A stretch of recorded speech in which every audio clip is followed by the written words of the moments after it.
Hello, everyone, and welcome back to Starting 11 here on Good Friends, Better Rivals, part of the Let's Get Ready Network. I'm Adelia. That's Fares. Fares, how you doing tonight? I'm doing good. I'm doing good. World Cup is coming up Thursday. I'm so excited. Can't wait to break down the second six groups in this World Cup. Really excited. Yeah, that's what we're doing today. We're breaking down groups G through L. And we also have a little bit of World Cup news. Some people have had to pull out of some squads. Mm-hmm. Sad news for them that they're going to end up missing the World Cup because of injuries picked up in the warm-up friendlies. But first, let's start with Group G. Mm-hmm. Group G is Belgium, Egypt, Iran, and New Zealand. What are you expecting out of this group? Um, I'm expecting Belgium to win the group. Um, Okay. Possibly 3 out of 3. Um, Mm-hmm. but I'm really looking at the second place like battle because I'm sorry, New Zealand, they probably don't have a shot. I've just seen New I would Zealand in a agree with couple, that. yeah, I've just seen New Zealand in a couple of the warm-ups. They got trounced 4-0 against Haiti. I think they got no, that was no No, uh it was Haiti. Haiti no, beat it them was Haiti. 4-0. It was Haiti. No, I thought they also got trounced again 4-0, but it wasn't them. It was Scotland beat Bolivia 4-0. So I got those games mixed up. So I thought they Okay. got beat again 4-0. So yeah, they don't look good. The biggest story coming out of New Zealand isn't really soccer related. It's one of their players. His name is Tim Rain. An influencer, I think an Argentinian influencer, said, "I'm gonna pick the most random player at the World Cup, and I'm gonna make them famous. We're gonna make them famous." And then they settled on Tim Rain of New Zealand. He Okay. went from having, I think, 2,000 followers on Instagram, Adelia, 2,000, to 5.7 million followers on That's Instagram. crazy. That's more That's followers crazy. than the country of New Zealand. Yep. Yes, so that's the biggest story coming out of him. If they shock me, they shock me, but I don't really see nothing. It's gonna be between Egypt and Iran for the battle for second place. I think they all get 3 points minimum. They all get 3 points minimum because of the New Zealand game. It just depends on who battles, who beats the other person, and who battles Belgium better. Either get a draw or beat them, but it's all going to come down to goal difference. I think they all get 3 points minimum in this group. And I'm really hoping for Egypt because Mo Salah, this is, I think, his second appearance at the World Cup ever, I think, because they didn't do 2022. They made it in 2018. They didn't make it out of the group. I think him and Omar Marmoush need to make it out of the group because he's also a man who hasn't won an AFCON for his country. And AFCON means a lot to Egypt because they are the country with the most AFCONs. They used to win AFCON regularly. And now you're telling me the best player ever to play, like the best Egyptian soccer player ever, is what people keep telling me. That's Mo Salah. And you couldn't give us one AFCON. A lot of Egyptian people are like, I still prefer this guy. You know what I mean? Because this guy gave me 3 AFCONs. Yeah. So Mo Salah, he needs this. He needs this. Yeah. Yeah. Belgium is a pretty experienced team. Mm-hmm. Um, their golden generation's kind of starting to age out. Yeah, it's pretty much done. Yeah. 3 people are left, but the main guy is gone because the main guy retired at 32. So yeah, and his partner in the midfield, in Kevin De Bruyne, he's not healthy. He's never healthy. No. It's never happening. Romelu Lukaku is gonna be the nine, the powerhouse at the front of the attack, and then the back of the back of the team. Thibaut Courtois is still Thibaut Courtois, and he's Yeah. 34. You see 34, you're like, oh my god, 34. He's old, but he's a goalie. In best case scenario, he could play for another 10 years. Yeah.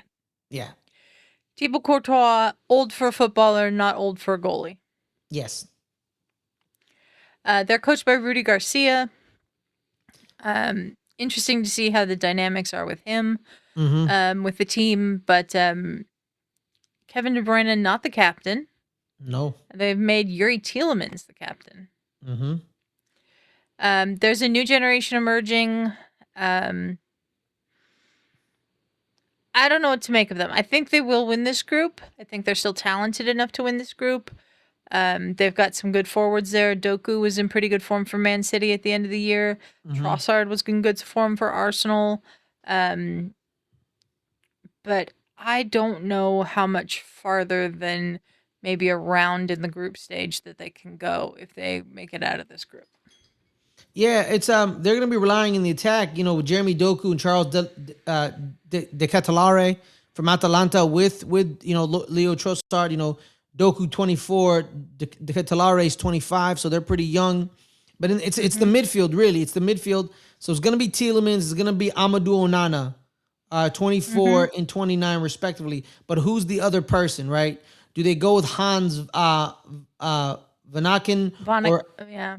or Alexis Salamakers, because how healthy is KDB? How healthy he is, you know what I mean? And Rudy Garcia, the only thing I really know about Rudy Garcia is he's the coach that had to coach Napoli after Luciano Spalletti left. Luciano Spalletti, the legend in Napoli, because he brought Napoli their first Scudetto since Maradona. So he's, famously get out of Napoli, then we'll give you your car back. And then, he finally, left and they gave him his car back. So I don't know about the coach because they went from Roberto Martinez, who, I think they underachieved under him. Well, I don't think they underachieved him. They got third place. They got third place in 2018. They did. So I don't, with Belgium, right? That was pretty good. But due to the fact that they had Eden Hazard, they wanted more. So I think he didn't really underachieve. He didn't really underachieve in a sense. But yeah, I don't really, then they replaced him with Dominic Tedesco. Now with Rudy Garcia, that didn't work at all. It worked so badly that Thibaut Courtois said, "I hate you. I don't want to play for the national team anymore. Don't ever call me up." And then they fired him, and then Thibaut comes back. So yeah, it's that midfield. Who are they gonna go? Because I know it's gonna be Tielemans and Onana. It's going to be Tielemans and Onana. Who's the third? Are they going to make Onana the only 6? Because Tielemans, and if they do use KDB, Adelia, KDB's a 10. He's going to go forward. Tielemans is kind of a 10. He can do some 8 capabilities. Kind of like, what I like to say it is like, when you see a midfield, right, Adelia, like how are they going to move, right? Are they going to move in a layered way where it's 6, 8, 10? Or are they going to do double 6, 1, 10? And then, you kind of have the 2 6s, roam the middle of the park and just swallow up loose balls, left and right balls. And then, kind of just doing, everything, So how are they going to layer their midfield, right? Is it going to be 6, 8, 10? Or, is Tielemans going to be a little bit more 6? Yeah. Or they don't even start Kevin De Bruyne. They put Tielemans at the 10. And then they put, Alexis Salamakers, who's also kind of a 10, so we'll see. Yeah. Yeah. We'll see. Yeah. But that defense too, Adelia, big question mark. Big question mark. Big question mark on the defense, yeah. Gone are the days of Vincent Kompany and young Axel Witsel. You know what I mean? Gone are those days. So who's going to be in that back line? Yeah. Will be interesting to see. Let's move on to Egypt. They won their qualifying group in African qualifying. Yes. This is Mo Salah's first World Cup appearance. First? That's what my notes say. He wasn't there in 2018? It might have been when he was injured. Oh! I'm gonna double check that. I'm gonna double check that. But this is Omar Marmoush's probably first World Cup as well. Yes. Egypt, I think, have a pretty outside chance of winning this group, but I think that with the presence of Mo Salah and Omar Marmoush up top, anything's possible. Wow, did he not? I'm trying to see. Okay, yeah. So 2018, they got bounced in the group stages. Squads. I gotta see. Okay, Egypt. Yes, he did. Sorry, my notes are He Okay. All right. started and scored against Russia in 28 in their group stage match. He played in two of the. He suffered a shoulder injury right before in the Champions League final, right before the tournament. Then he played in two of the three group stage matches. He missed the opening match against Uruguay. They were eliminated in the group stage. So Okay. yeah, I knew there was an injury. I knew, but I couldn't remember Yeah. if he played or not, and I didn't go back and check my notes on that. So that's my fault there. No, you're good. You're good, Adelia. You're all good. Um, so this squad, it's got Mohamed El Neni on it, I think, still, Yes. and Yes, it does. he's one of the elder statesmen of this group, or did he not make the final squad? He might not have made the final squad. No, no, he didn't make the final squad. Yeah, no, no, no. Muhammad Yeah, El yeah, Nani, no. no. Yeah. Um, he was in this group last time I looked at it. That's why. Um, I don't know much about a lot of these players because they play in Egypt or they play in Saudi Arabia or places that I don't watch the football from. But we know about Marmoush and Salah. We know about them a lot. They have a defender at Nice, Mohammed Abdelmonem, I want Mm-hmm. to say. They also have a player Um, from Real Oviedo. Um, Has Hasmin Hassan. So he plays for Oviedo, but he only has 4 caps. He's one of their younger guys. They're starting to mhm, transition over to the younger, right? Because they need to yeah. start right. Because a lot, it's a really old team. It's a really old team. They do have an Yes. 18-year-old who plays for Barcelona B, playing with them. He's a forward in Hamza Abdul Karim. So he's 18. Trezeguet is still on this squad. I mean, like they're kind of starting to. A lot of these players are going to age out and not be at a next World Cup if they qualify. Mhm. But I think that the double attacking options up front of Salah and Marmoush are enough to make them very dangerous. Absolutely, yeah, I agree. Because Mohamed Salah did not have a good year this year at Liverpool, but I think Liverpool kind of like was all discombobulated. So Yeah, we'll see Liverpool how, is all over the place. yeah. So we'll see how he bounces back. Omar Marmoush, I really liked him at Eintracht Frankfurt. Him and funny enough, him and Ugo Ekitike had a great partnership together at Eintracht Frankfurt. Hmm. How are they going to play him? Is he going to be a sole 9? Is he going to be a second striker? How it's going to be? But yeah, a lot of the players are coming from the powerhouses in Egypt, Al Hali, and Zamalek. So at the end of the day, sometimes it's all about pride, and you may be coming from an alleged small club because on the world stage we don't know them, but those are two massive clubs on the continent of Africa, and at the end Yeah. of the day, it's how bad do you want it? Hmm. Absolutely. Another squad I don't know too much about is the Iranian squad. Um, a lot of their players based in Iran or other areas around there. They do have some people playing in Europe, though. We've got Dennis Eckert in a Standard Liège in Belgium. Mehdi Taremi is at Olympiacos. Little surprised that none of these players play in Germany because I Mhm. think there in the past have been a lot of players from the Iranian team that make their way to Germany, German teams. But yeah, your thoughts on the Iranian squad, Paris? It's gonna be all about Mehdi Taremi. They're played at Porto for many years, then played at Mm-hmm. Inter Milan for about 2 years, and now he's at Olympiacos. He needs to get the goals. He needs to be the head of the attack.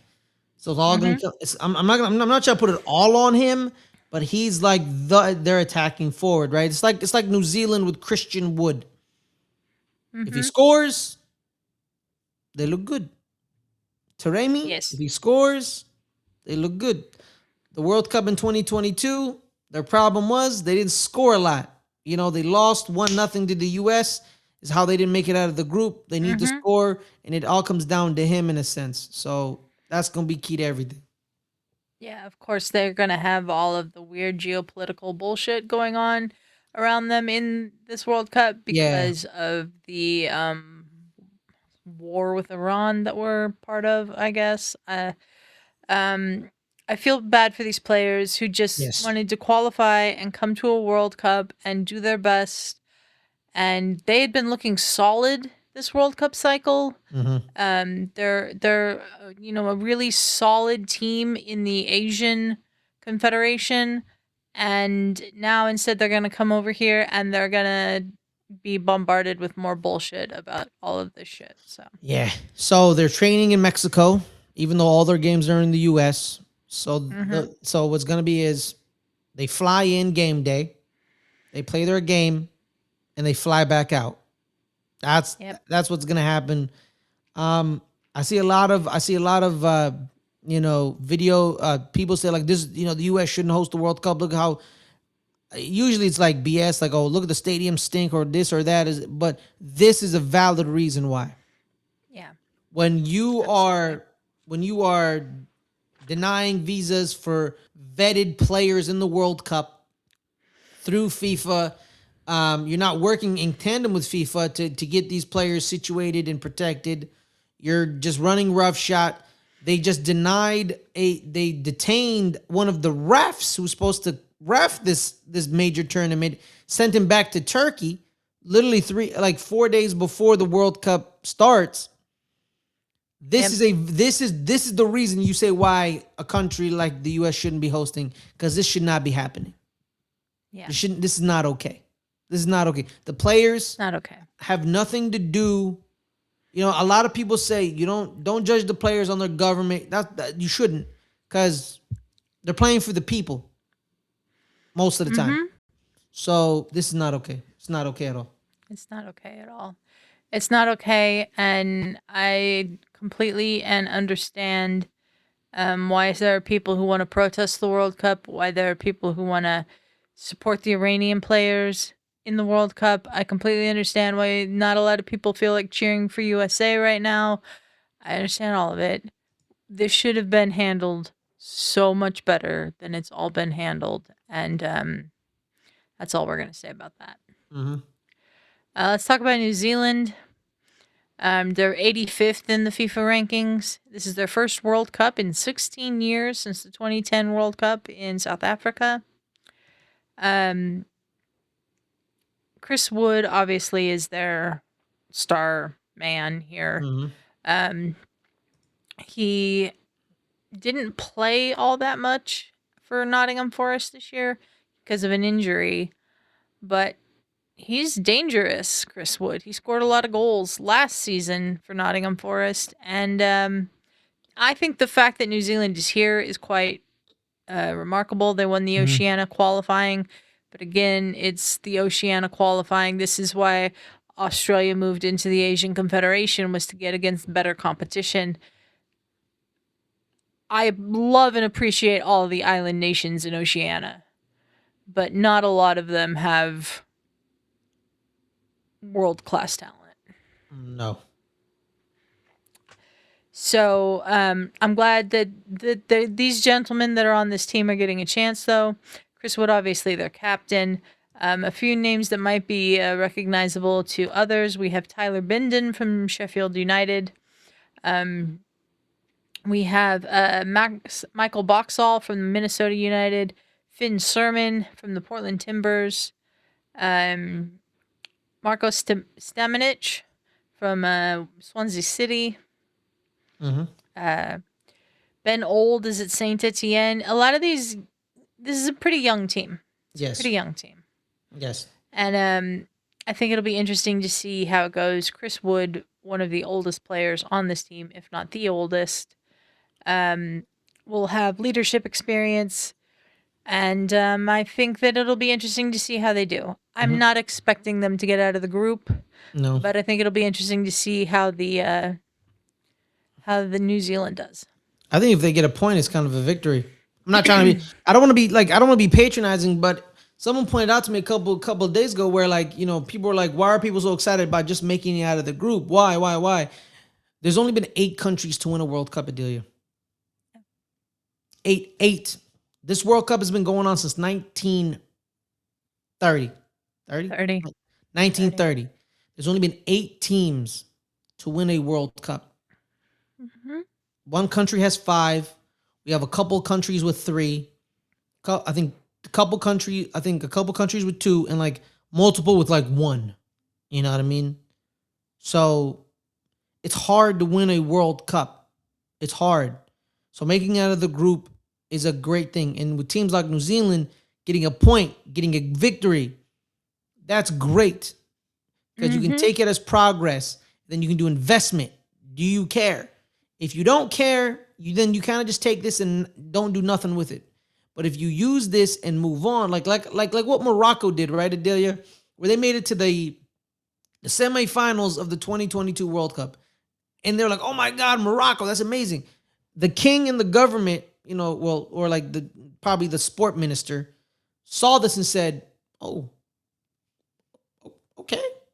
And then they're investing in youth programs and the new stadiums they're creating for the Moroccan national. They're building the biggest national stadium in the world in the next couple years. So we're about to see it in 2030 when they co-host with Portugal and Spain.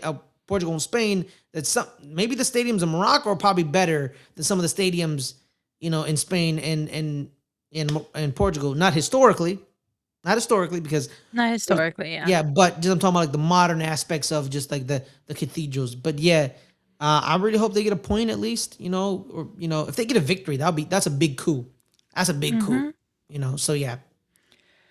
It is worth noting here that the second place team in this group will face the second place team in the United States group in the first round of the knockouts. Yes. So yes, it could be very interesting. Yes, it is. To see if a certain team gets second place, absolutely. If a certain team gets second place and another certain team gets second place, it will be very interesting. Yeah. Yes. But we will see. Belgium versus Egypt is the opening game of the group, and that I think is probably the game of the group as well. Yes, absolutely. Just name wise, got name wise. Marmouche, I think the other games will be good, but I think just as far as like star power and like all that, that's the game of the group. Yes.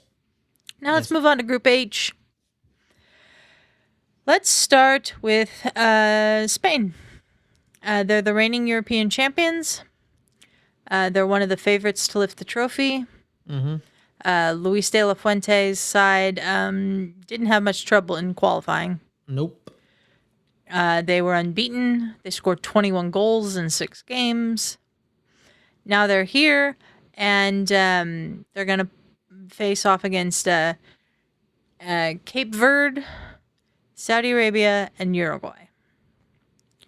Fares, what are you expecting out of the Spain squad? 3 out of 3. Yeah. I expect 3 out of 3. This is a pretty young team. It is. I'm just looking at like do you have a couple 30-year-olds, some of them are, one of them is a goalie, so goalie years, he can play for like another 15 years. A couple of 30-year-olds. The oldest person on this team is 33. And that's Borja Iglesias, the striker. But I don't think he's gonna play a lot because they're probably gonna start Mikel Obraza or Yarthable. Yeah, sorry. It's like you gotta say it like yeah, so he's probably gonna play, or they play Borja. But I don't know who they're gonna play. Yeah, because they have options up front. No, but I think they're definitely not playing 2 players out the gate. Who? So they're not playing Lamine Yamal or Nico Williams in the first game. They're not going to because of injury. They're not healthy. Yeah, they're not healthy. And you know what? They may miss game 2. Like if the Spanish win game 1 comfortably, does Luis de la Fuente say like, okay, let me rest you for game 2? Let me just rest you for game 2. Let's see. We'll see. It depends on how that first game goes. Their first game is against Cape Verde. So it's the easiest game for them to miss out of this group, I think. Yeah. So they need to adjust how but here's the thing too is they have the backups to win these games. You know what I mean? It's like the French, right? When we talk about the French, the French have backups to win these games. They have backups to win these games. Look at this midfield, Adelia. Look at this midfield. Yeah. Mikel Merino, Fabian Yep. Ruiz, Gavi, Alex Baena, Rodri, Martin Zubamendi, Pedri. So Yep. those are I just named all of them are starters on their club teams. Rodri's a little he's not the same because of the knee and the Achilles injuries, so he's kind of Mm-hmm. lost Rodri-esque stuff. And also too, during the Euros, they're defending Euro champions. They pulled Rodri out of a game at halftime Yes. and they put Martin Wasn't it the Zubamendi in. final? It was the final. And they put Martin Zubamendi in and the team Mm-hmm. changed. The It team changed clicked the better. game. Yeah. That It changed the clicked game. it clicked better. More 1-2s. And here's the thing too, man. That 10 roll, that roaming 10 roll of Olmo and Fernan Torres. I don't want to get mixed up. Fernan Torres and Fermin Lopez. One of them's the 9, one of them is like the winger 10 inverted. I think it's Fernan who's the winger inverted 10 thing player, and then Fermin is the 9. So they have a bunch of then the back line. They have, Paul Kubarsi, 19, starts at Barcelona. The future, basically, if he's healthy and he progresses the way they assume he does, this is one of the Spanish center backs for the next 20 years. Mm-hmm. It's supposed to be him and Dean Howson, but he didn't make the team. So they have definitely wingers who can get, Cucurella, Pedro Porro, Grimaldo. He plays that wingback role for Leverkusen.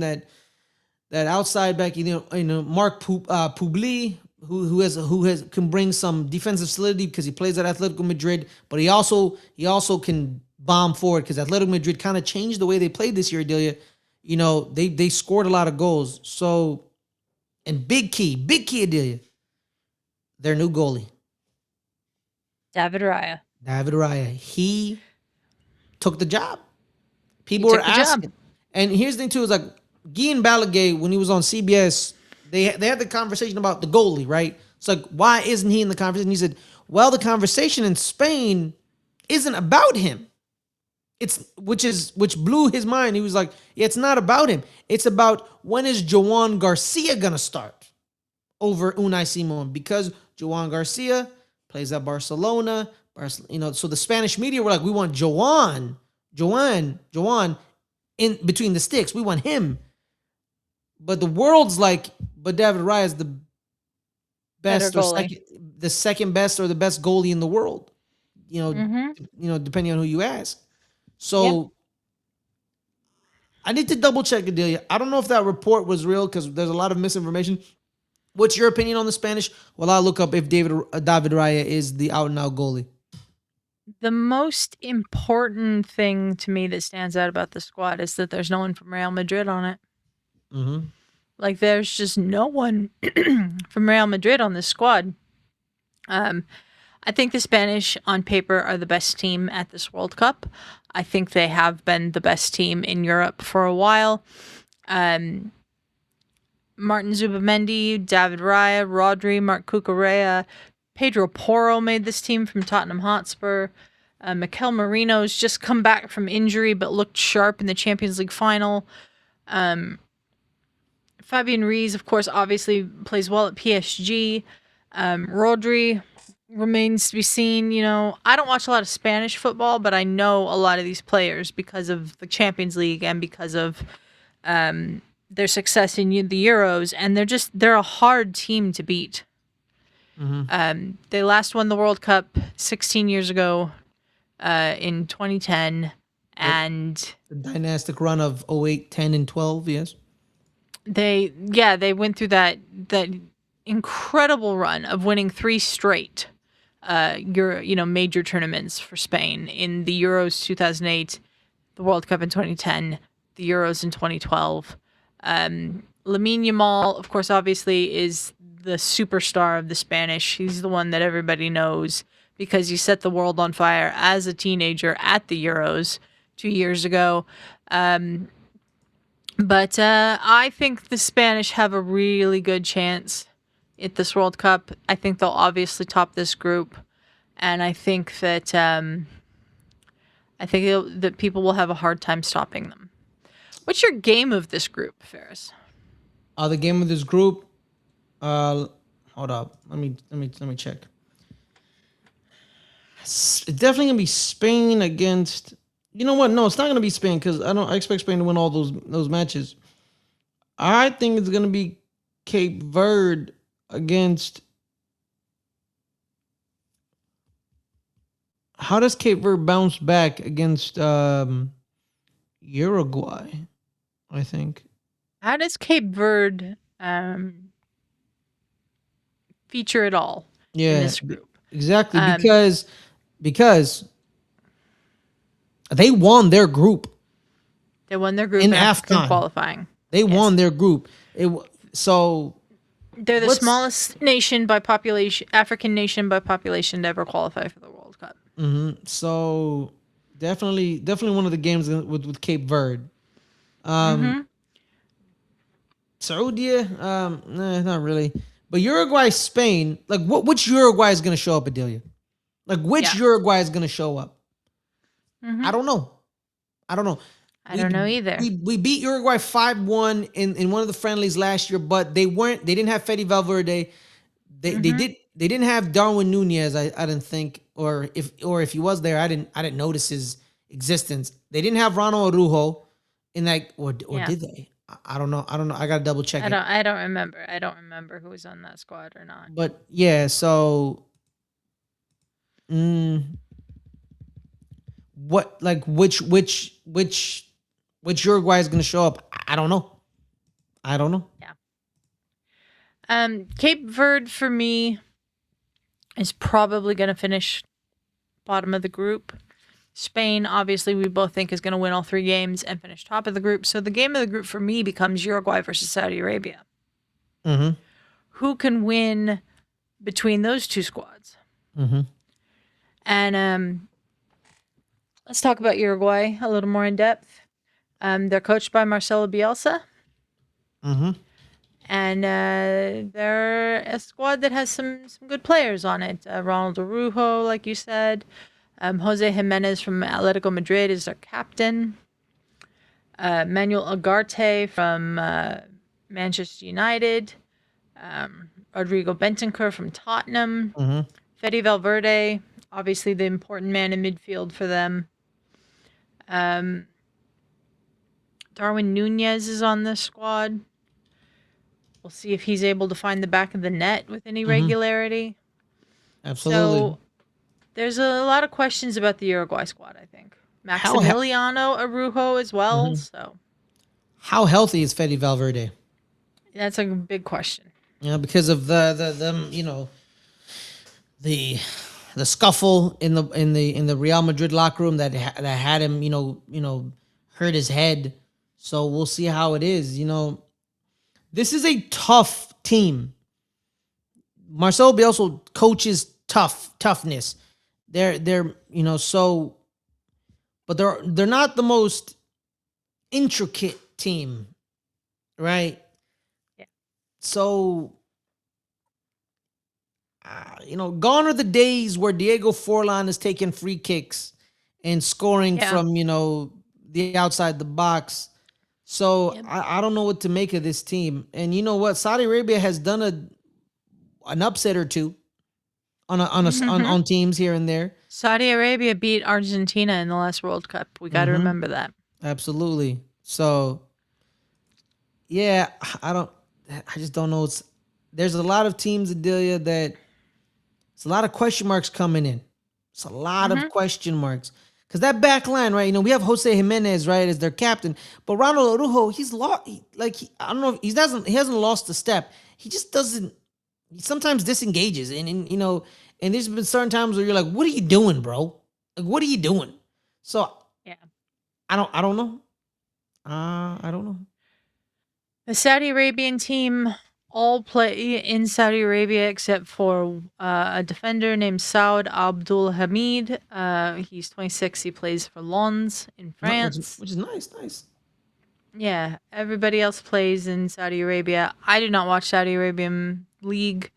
I know it's on TV here, but I don't watch it. I have so much other football I have to watch. I don't watch the Saudi Arabian League. I don't know anything about any of these players. Fares, do you know anything about any of these players? I'm gonna be honest with you. I'm with you. I don't really watch the Saudi Pro League. I watch, highlights here and there. But this is another example, right? Of a team that, yeah, they all play domestic league football, but don't That doesn't underestimate mean them. they're not Yeah, don't world underestimate them. class. Yeah. Exactly, don't Don't underestimate them. underestimate. And you're right, man. Saudi versus Uruguay is gonna be the game of the group because the winner of that group is probably gonna make it through. Because I think if Cape Verde, I really want Cape Verde to do something. I really do. I want Cape Verde and Curacao and Haiti to like shake it up, right?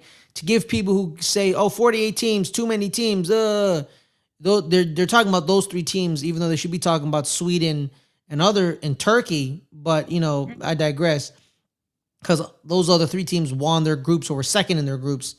So I really wish they do something, but yeah, um, I think they fired their coach Herve Renard, who'd been their coach at the World Cup previously, that won them that game. They're with some Greek dude named Georgios Danis. So we'll see how they a lot of these tournaments you gotta be solid defensively, right? To make sure you gotta be solid Yes. defensively, get a goal or two. So we'll see how it is. I'm gonna go, yeah. Mm-hmm. Then we'll do predictions a little bit later, right? We're doing the predictions a little bit later.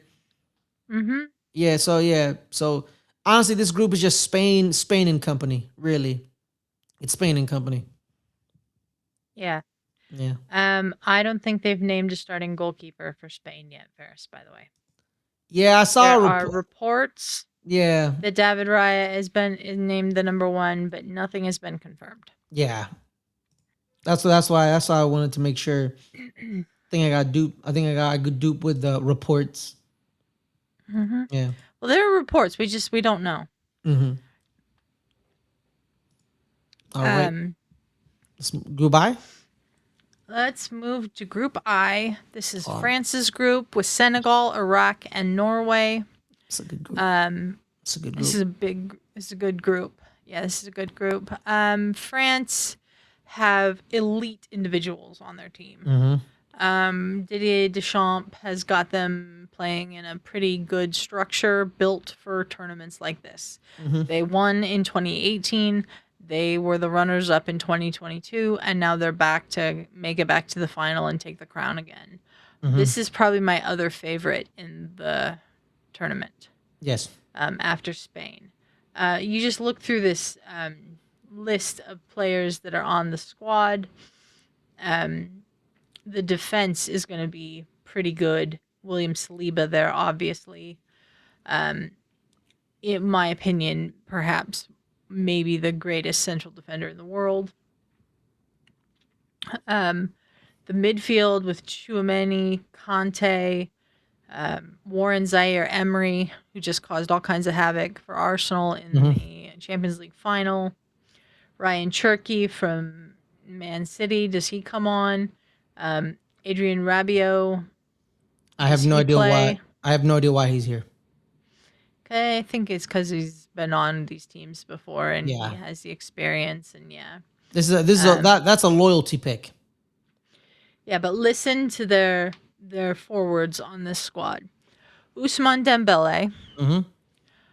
Marcus Thuram, Mm-hmm. Kylian Mbappe, who is of course the captain, Michael Olise, Bradley Barcola, Mm-hmm. Desiree Doué, Mm-hmm. and Jean-Philippe Mateta.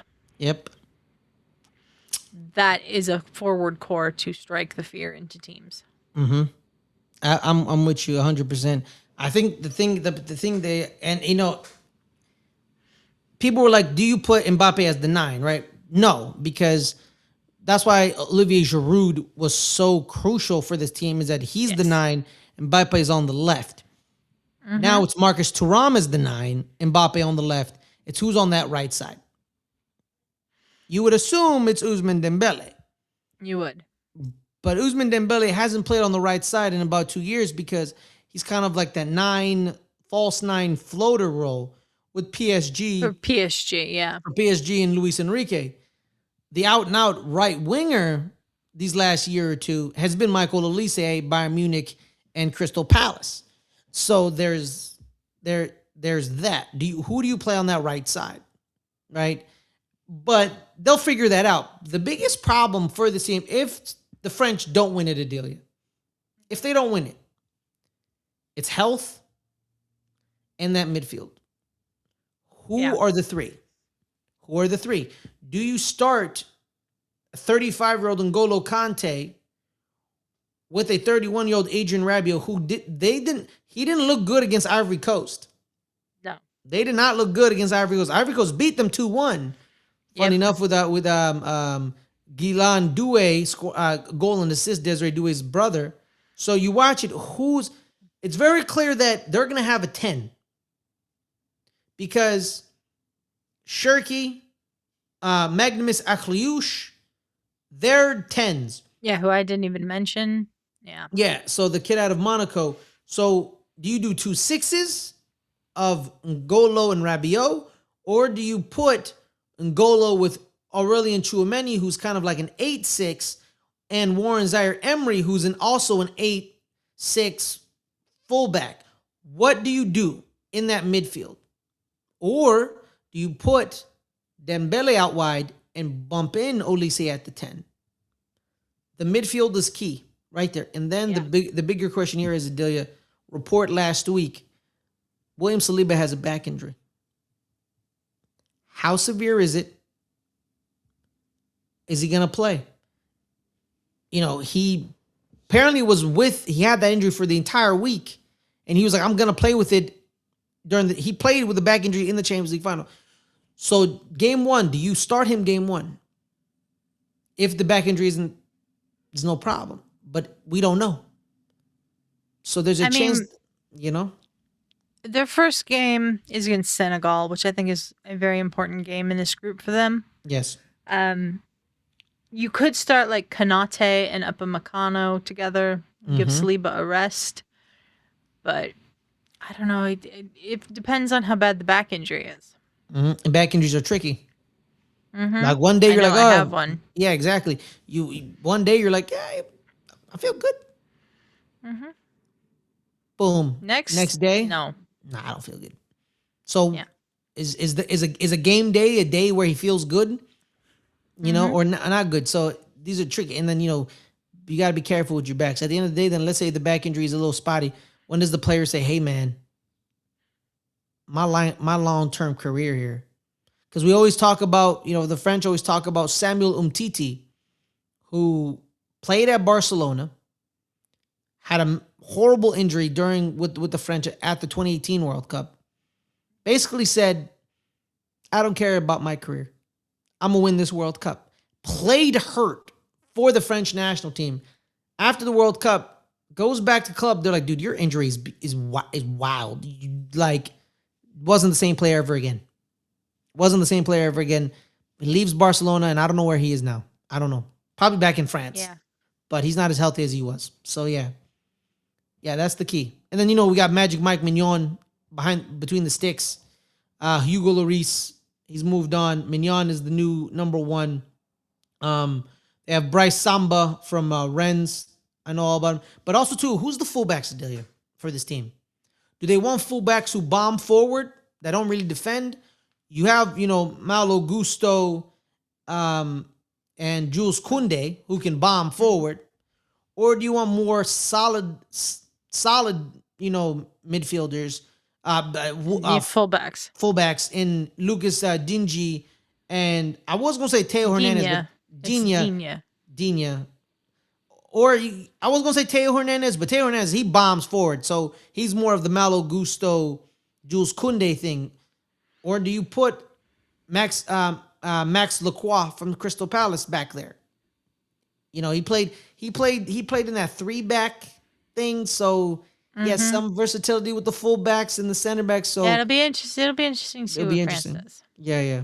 There's also another story before we move on to Iraq or another team. Last World Cup for Didier Deschamps. Yes. His last one. I think this is his last. These will be his last matches as French coach. Yes. Iraq, a lot of players I don't know much about. There's a few players who play at some teams I've heard of. We've got one from Nashville as well. Ali Al Hamadi from Luton. But I don't know very much about the Iraqi team. They did earn their way here in the playoff. They've had all kinds of trouble because of the ongoing conflict in the Middle East, trying to get over here and Mm-hmm. everything. Their coach was stuck. Their coach was stuck. Mm-hmm. Yeah, so they had to have a FIFA organized charter flight to get just to get to the qualification at the playoff. So yeah, it'll be interesting. They've got an Australian coach named Graham Arnold. Mm-hmm. They're 58th in the world in the FIFA rankings when I made my notes. And this is their first World Cup since Mexico 1986. Nice. So yeah, they have Ahmed Kasim from Nashville City, as well as Zinedine Iqbal from formerly a Manchester United youth player, now plays at Utrecht in the Netherlands. It's vibes. Iraqi's vibes, and I hope they do something. But this is definitely the fourth place team in this group, and I've I'm not saying they're happy to just be there, but anything they do is a plus for me. So Yeah. them being there is a plus because they had to go through the inter confederation qualifying and playoffs, so they were like kind of the last team to make it. Because Yes. those were the last games, right? So it's Mhm. just vibes, man. Just vibes for them. So shout out. Hopefully they do something really cool. But yeah, it's definitely just vibes. Yeah, I agree. Mm-hmm. Norway, they've got some Heavy attacking hitters. threat here. They've got Erling Haaland. They've got Jorgen Strand Larsen. They've got Alexander Sorloth. The midfield with Martin Odegaard, who's the captain. Sander Berge. Oscar Bob is a young one who has made it onto the World Cup squad. I don't know too much about their defense or their goalkeepers, Mm-hmm. but I'm of Norwegian heritage on my mother's side, so I am very much looking forward to seeing what they do at the World Cup. That's the question, Adelia, right, that you asked. I have no idea about their defense. Mm-hmm. That's it. They have Christian Ajar from Brentford, but outside of that, Christopher said Christian. My apologies. They do have a couple of Bodo Glimt players, Patrick Berg and Frederick Andre Bjorken. Bodo Glimt had a great Champions League these last 2 They years. did. They've been very good in the Champions League. So and then Jens Peter Hug as well as from Bodo Glimt. But like it's they isn't too is like just because you have a lot of attacking talent doesn't really guarantee you a lot of goals. Because we know about we have attacking talent. Our XG was like 4, but you scored a goal. But you created a lot of chances, but you scored a goal. So their defense is definitely going to be the biggest problem here, right? And what formation they're going to play in? Who are they going to have with Martin Odegaard with them in the midfield? Are they going to play kind of like a 4-4-2 where they have Sorloth and Haaland at the same time? Or Jorgen Strand Larsen with him, right? Or do they just start the lone 9 and interchange with them? Does Erling Haaland accept being subbed out for Alexander Sorloth? Where he's like, I play 90 minutes. That's the question. I play 90 minutes. Why are you subbing me out? You know what I mean? Like, that's the thing. So, definitely by name, Adelia. Heavy hitters in the attack. Yes. Mm-hmm. Massive questions on the defense and back end, though. So it remains to be seen. I think Norway's good enough to get out of the group as maybe one of the third place teams. I don't expect them to finish in one of the automatic qualifying positions, but we will see. Yeah. The other team in this group is Senegal. We just saw Senegal up close when the U.S. played them in a friendly the other day. They're led, of course, by Sadio Mane in attack. Nicholas Jackson, Ismail Assar, They've got a Papa Mate Sar from uh, Tottenham, Hmm. Habib Diarra from Sunderland. They've got a lot of Idrissa Gueye from Everton. They've got a lot of names that I recognize. I just don't know how it's gonna go. Hmm. Both of their goals against the U.S. weren't created by them. The U.S. They were U.S. gift errors. they were U.S. errors. Yeah. So how are they going to score? Like I see the names. Like if you're relying on Nicholas Jackson, then you're screwed because there was a moment in the U.S. game where Nicholas Jackson was free and clear in front of goal.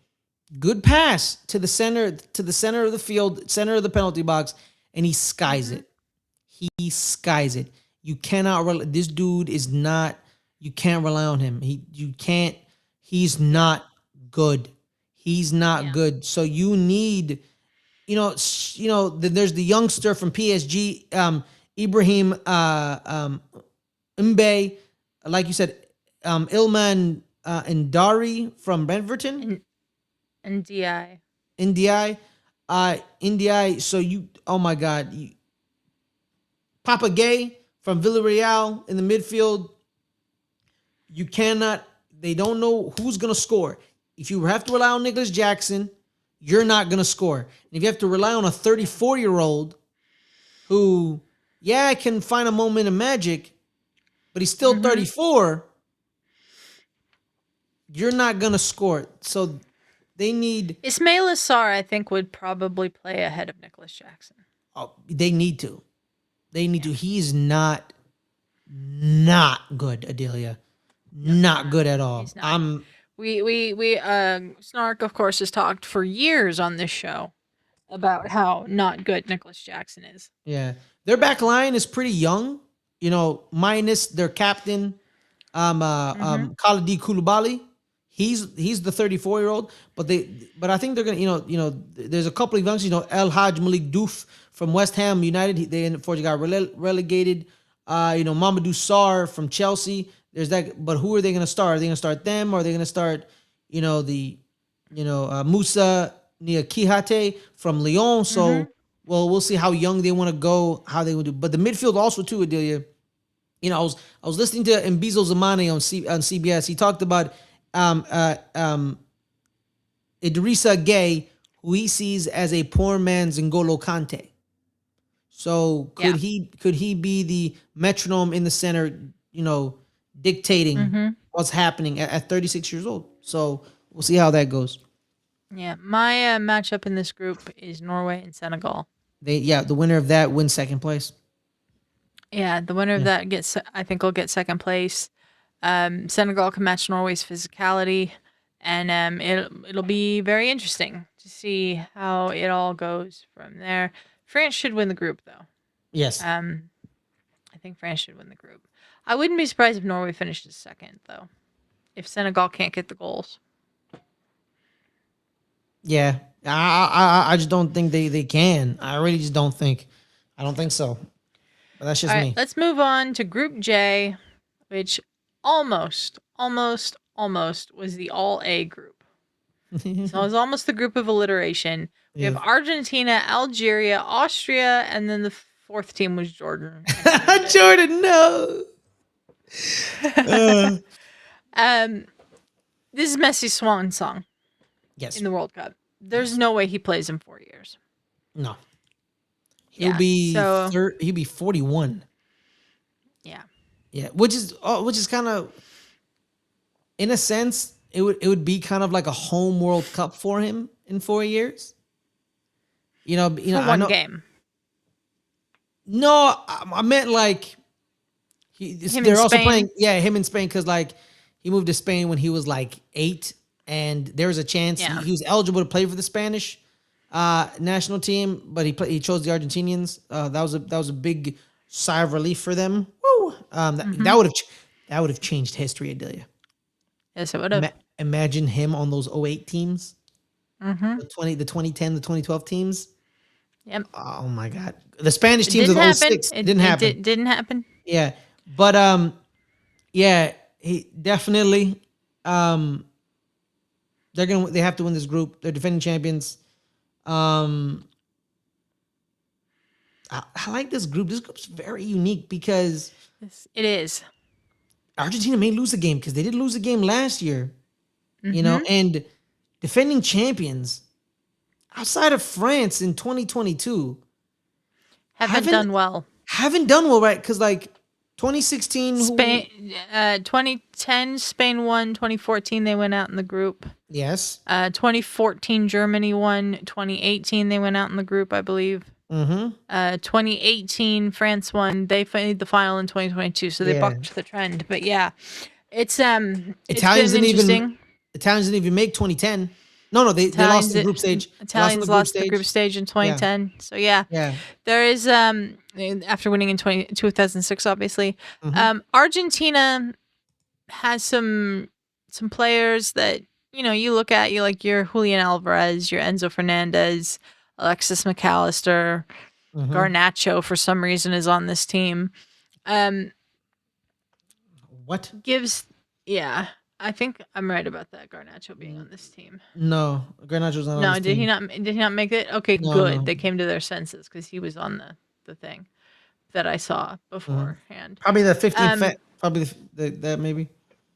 yeah, but you've got, like I said, Julian Alvarez, Lionel Messi, Thiago Almada, Giuliano Simeone, Diego's son, made this team. Nico Pass Nico Paz, from Como. Lautaro Martinez. I don't know much about Jose Manuel Lopez because he plays in Brazil, but he made the team as well, and that's their Palmeiras. forward attack. What? No, from Palmeiras. I just saw his Oh yeah, Palmeiras. Palmeiras. Yeah. Then you've got a midfield of Enzo Fernandez, Alexis McAllister, Nico Gonzalez, Ezequiel Palacios, Giovanni Lo Celso, Valentin Barco, Rodrigo De Paul, and Leandro Paredes. That's a big midfield as well. Rodrigo De Paul, obviously getting up there. He plays at Inter Miami now. Mm-hmm. They're defenders. Tagliafico, Montiel, Lissandro Martinez, Christian Romero, Otamendi, Medina, and Molina. They're a dangerous team still. I think -4 players. Everyone here is a 2022 World Cup champion. Yeah. Minus the 4 players. I think the 4 players are the youngsters. And Nico Pass, Jose Manuel Lopez, youngster is 25, which is hilarious. Valentin Barco and Giuliano Simeone. Giuliano Simeone. Most of everyone here, most of the team were the team in 2022. It's we're going again. We're going again, and I would say like, oh my God, they need Messi to be magnificent to win games. But then I remember watching the final of Copa America 2024, where Messi's ankle is a cantaloupe. Is a cantaloupe, and they won that game in extra. They won that game in extra time against Colombia. They showed you kind of a future without him, like just like a snapshot. Everything with Argentina does not revolve around Messi anymore. Yeah, because he's hurt. Yeah, no, that's the one story people aren't talking about. It. He got hurt at Inter Miami. He came into this camp hurt. Is he fully healed? Because at the end of the day, right, you get hurt at 38. It's not going to be the same way as getting hurt at 28. How fast is the recovery? How fast does the injury heal? Does it linger? Does it get re-aggravated? We don't know. He's hurt. So Julian Alvarez and Lautaro Martinez need to step up. Julian Alvarez had a great year at Atletico Madrid. Lautaro Martinez, another Scudetto under his belt at Inter Milan. He plays very well. He has now played very well under the Spanish national team. He comes in and he scores goals. He presses. He shows what to do. But what if these youngsters, like Nico Pass, he told youngsters at Real Madrid need to tell Real Madrid management, be like, hey, if I'm not playing, send me out. I need to play. Like Endrick and Nico Pass are 2 big examples of like, hey, I want to play, send me away. Yep. Nico Pass is one of the main reasons, Adelia, that Como is in Champions League next year. Yep. Him and Jesus Rodriguez are the main reasons Como is in Champions League. Does he, so we'll see how he integrates himself on that forward line. But that midfield of Enzo, McAllister, DePaul are have known each other for about 6 years coming now. They know each other. They know what to do. They know their jobs. They know their duties. This is a perfect team. But if they get bounced in this group because of the defending champion curse, I wouldn't be shocked, but I don't expect them to be bounced in this group. I don't expect them to be bounced in this Yeah. group. They got a pretty easy group in that regard. We haven't even mentioned Emi Martinez, their goalkeeper. Yep, Dibu. The Yeah. best goalkeeper in the world according to FIFA for several years running after the World Cup was in 2022. I think he's going to get dethroned this year, but we'll see. Austria, to me, is one of the more dangerous teams outside the traditional favorites from Europe. They've got Konrad Leimer, Marcel Sabitzer, Christoph Baumgartner, David Alaba still provides leadership and composure in the back. Kevin They have Danso. they have an aggressive pressing identity. This I just think it's going to be very interesting to see how they do here. They've got a really good team. Christoph Baumgartner is injured. Excuse Yeah, he withdrew, but they didn't. And Ralph Ragnick was like, "I'm not gonna call in a replacement. We're just gonna go with the way we. We're just gonna go the way we go." Go the way we go. Yeah. Carney Chukwuemeka Mm-hmm. is on this team too. Marko Arnautovic, of course, the legend for Austria. Probably I believe he's their all-time leading goal scorer with 47 goals. Maybe. So this should be an interesting team to watch. Fares, your Yeah. thoughts? They are the epitome of the word dark horse. They are the epitome. They were the dark horse in the Euros. Them in Switzerland, them in Switzerland at the World Cup are the epitome of a dark horse because they have an identity and they know how to play. This is the club team at the World Cup. Bless you, Adelia. They operate. They operate in the Red Bull style of Gengen pressing. The way they play. This is that team. Ralph Ragnick helped create that. Yes. And so this is like the club. So they know how they're. You know how they're gonna play. You know how they're gonna play. On a given day, they may get you, but if you know how to play them, you know how to beat them. But are you gonna be able to play them good enough to beat them? So that's the thing. And big fan of Ralph Ragnick. I like him as a coach. Big story is he's talking to AC Milan.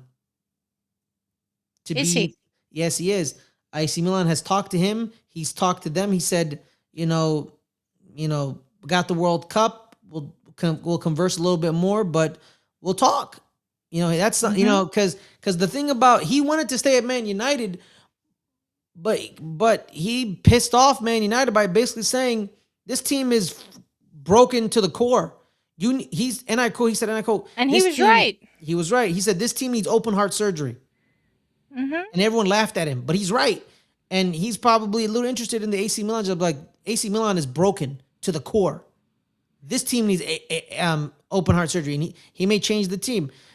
But that's a big deal for is he focused? Because we all remember the famous incident with Julian Lopetegui in the Spanish national team when they found out he agreed to go to Real Madrid. They fired him right on the spot. They're like, "You're fired. Get out of here." Yeah, he did not coach the team at the World Cup in 2018 because of that. Yeah. The Austrians are not doing that with Ralph Ragnick because he hasn't agreed to a job. He's just talking. This is a club team at the World Cup. They gang and press. They're the Red Bull style. I'm excited for them. Is David Alaba healthy? He hasn't been healthy in 3 years. So we'll see how that is. Where are the goals coming from? He still brings some veteran leadership even if he's not healthy. Where are the goals coming from? If they're going to come from a 37-year-old, good luck. They might come from Michael Gregorich from Augsburg in Germany. Yes. He's also played and scored a lot of goals for Austria. So remains to see. Marcel Sabitzer, of course, gets a ton of goals as well from midfield. Yes. So Yeah. So, and I think the midfield is definitely going to be Sabitzer and Conrad Lima. I love saying his name. Hmm. That's my guy. Um, so who's the third person? Who's it going to be? Are they going to go young, go with Carney? Or are they going to go nope? We're gonna stick with the who's it going to go? So we'll see how it is. Yeah, we'll Yeah. see how it goes. And their defense, other than Alaba, I don't know too much about. Yeah. Um, but yeah, the Austrians are an interesting team. We also have the Algerians in this group. Um, another team that I don't know too much about. Riyad Mahrez, of course, their captain. He's playing in Saudi Arabia now. Um, players in the Netherlands, in Italy, in Hungary, in France, in Belgium, in Germany. They have players all over the place. Ryan Nori from Man City. I completely forgot he was at Man City now. Mm-hmm. Um, Lucas Zidane, who is Zinedine Zidane's son, Mm-hmm. is playing for Algeria as one of their goalkeepers. Um, so yeah, it'll be interesting to see what this Lucas Zidane also, by the way, might be the starter for Algeria He started for during the FIFA AFCON. Pro. He did start at Yeah, AFCON. Yeah, Algeria goes the way Riyad Mahrez goes, yeah. even though they have the great Faris Al Shabi, my namesake Faris. Shout out to you, Faris. Um, but I don't know if he's gonna play or not. He's 23. He's from Eintracht Frankfurt. He has 29 caps, so he's seasoned. But yeah, they go the way Riyad Mahrez go. A lot of these African teams, Adelia, they have that one guy. The one guy, yeah. He's slightly older because Mm-hmm. it's coming down towards the end. They're the key to everything. Egypt and Mo Salah, Sadio Mane with Senegal, and Algeria with Riyad Mahrez. He goes the way Algeria goes. He has an AFCON to his name. He's been one of the best players in the world. One of the main things that people forget about that Leicester City run is they talk about Jamie Vardy's goals and N'Golo Kante covering everything on planet Earth besides the ocean. But the player that won Player of the Year and Was Writers Riyad Player, Mahrez. exactly. It was him. He was voted the best player that season. But they talk Mm-hmm. about is Jamie Vardy. So he's the key to everything. If he's having a Yeah. good day, he's having a good game, they win. It's all about him. Mm-hmm. Yeah. We also have Jordan in this group. I know nothing about any of the Jordanian players. They made it into this group by winning their Asian qualifying group. Mm-hmm. So they're here totally on merit. This is their World Cup debut. They reached the 2023 Asian Cup final. Yeah, they did. They seem to be a disciplined defensive unit. And this is their first appearance on the global stage for Jordan. I hope they do well. I really I do. hope that people underestimate them and that frees Jordan up and they can play well against these teams. But I just don't see them finishing ahead of the other three. No, I don't think so either. They're gonna have a good row, but I don't see anything coming out of it. Yeah. Game of the group, Ferris. Which is your game of the group? It's definitely Argentina. Oh no, it's definitely Algeria, Austria, because of Yeah. another story between them. Okay. 1984, World Cup in Spain. The disgrace of Dijon. Algeria's first ever appearance in the World Cup was in 1982. They Mhm. needed a draw or an Austria win. I think they needed an Austria win to make it through the group. Germany and Austria played their game after Algeria's game. Algeria wins their game. They need, I think, a draw or no. I think they need an Austria win. I don't know. I think that one for sure. Germany scores 10 minutes in, and then the 11th minute, the players realized if Germany wins and we just play patty cake, we both make it out of the group. And for the next Yeah. 80 minutes, it was like the name states, the disgrace of Dijon. Gihon. Gijon? Why are you saying D? It's Guion. But that's like Dijon mustard. Dijon. No, Dijon is in France. Oh, Guion is in Spain. God. Okay, my bad. The disgrace of Guillaume, right? Mm-hmm. There it is. Yeah. This match has many names. Mhm. It's in German. It's known as the Non-Aggression Pact of Guion. Yes.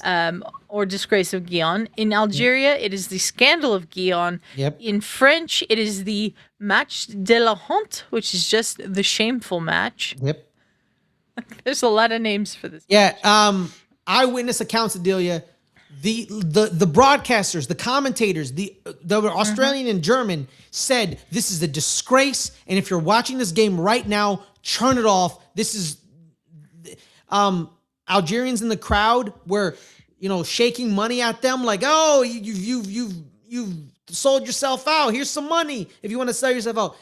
This game is the reason the final 2 weeks of the World Cup are played at the same time because they didn't want this to happen again. So there's another story around Austria, Algeria. That flag is banned in the country of Algeria, Adelia.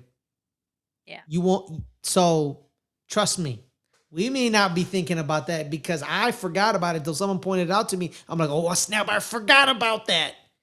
But they didn't. Algerians didn't forget.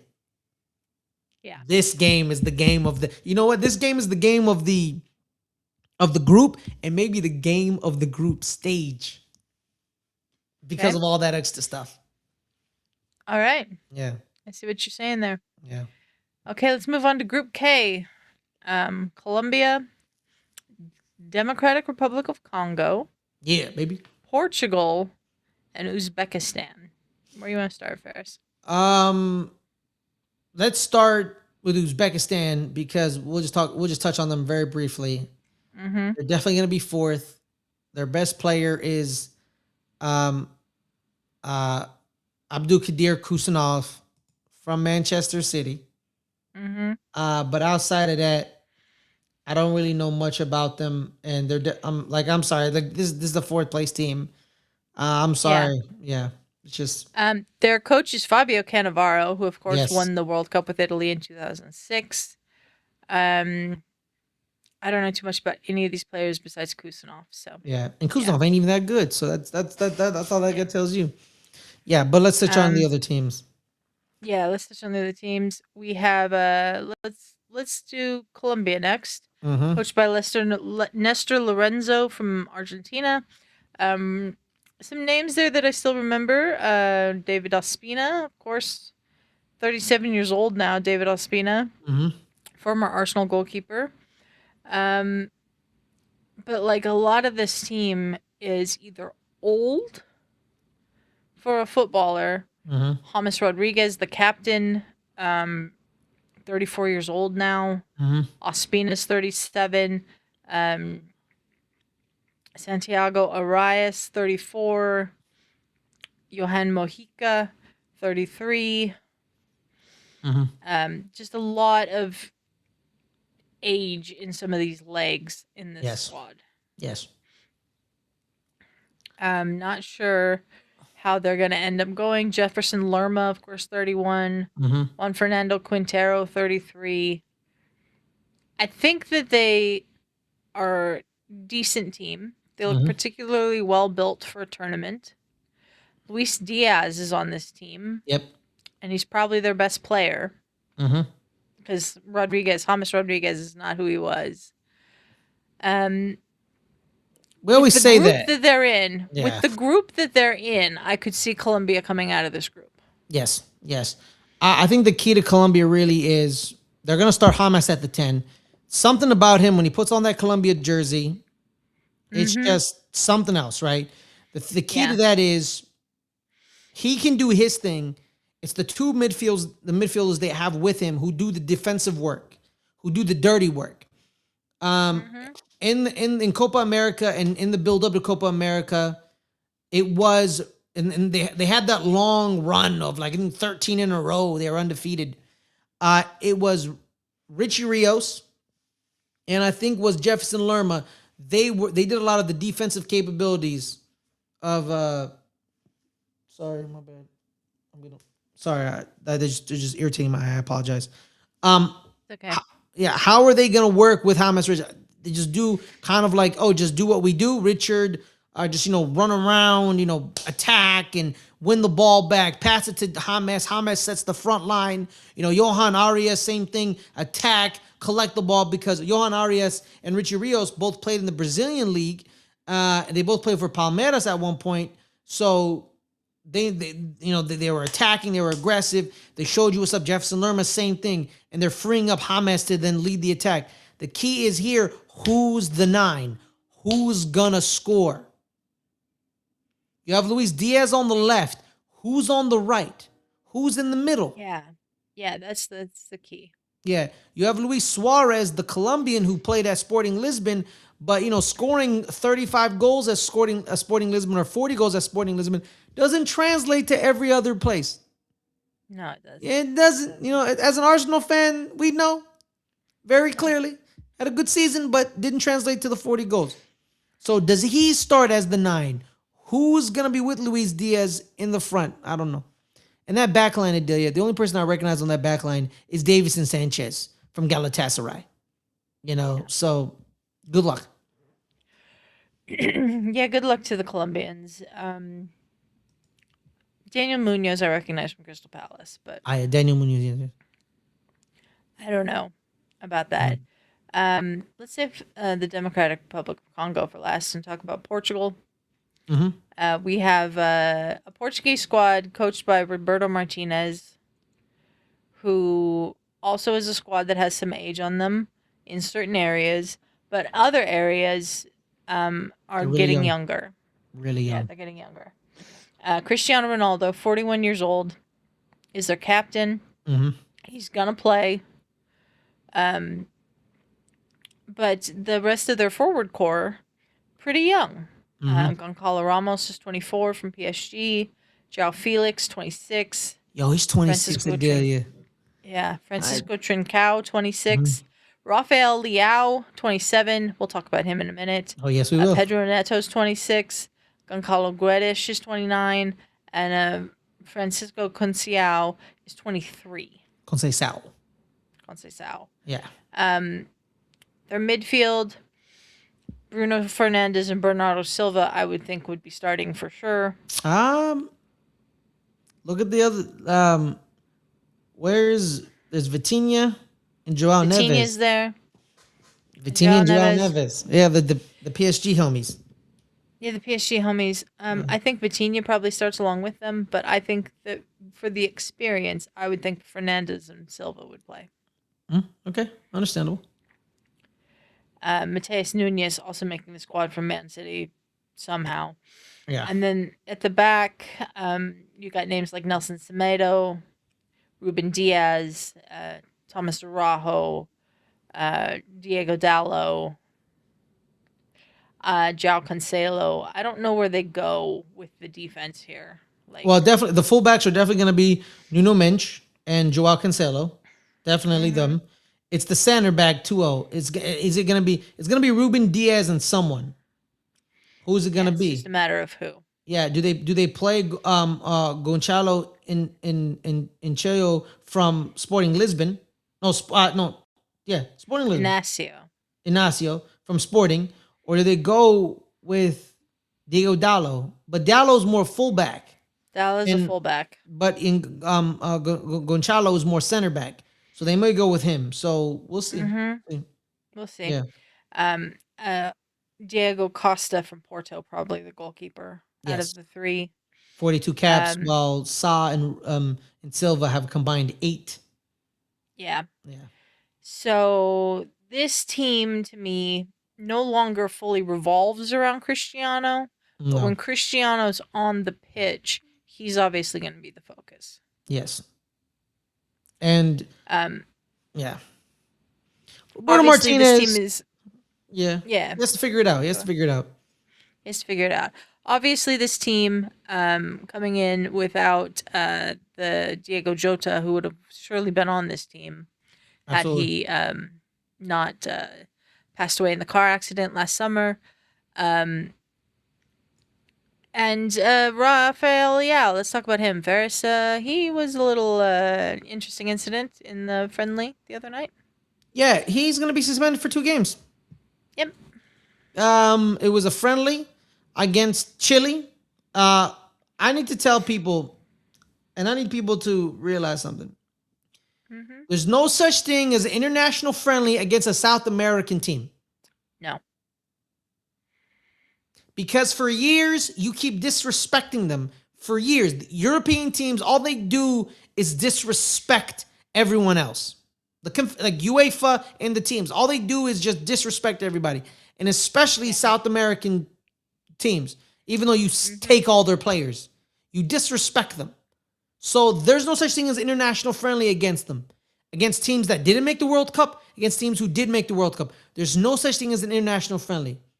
And he bit it because So let's talk about what happened. yes.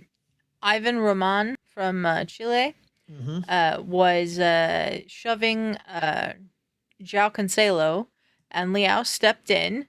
Him and Ivan Roman grabbed each other by the neck, and then Rafael Leao just came in and punched him. Yep. Roman fell to the ground. Both players were sent off for all of this. Yes. He said, Rafael Leao said he just simply wanted to protect his teammate. He never intended to hurt the opponent. Yeah. On an Instagram post, Leao is going to miss Portugal's last warm-up friendly against Nigeria, and then that's the only game he's going to miss. He will be available for the World Cup opener against Congo on DR Congo on the 17th, according to what I'm reading. Wait, yeah, so he's going to miss the first 2 games, right?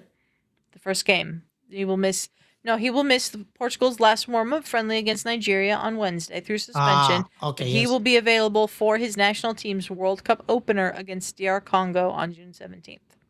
Yeah, makes sense. It was a straight red, mandatory 2 games. He bit it because, why are you saying 2 games, Fares? He's going to miss 1 game. No. Which is the game against Nigeria. Oh, so he's going to play in the World Cup?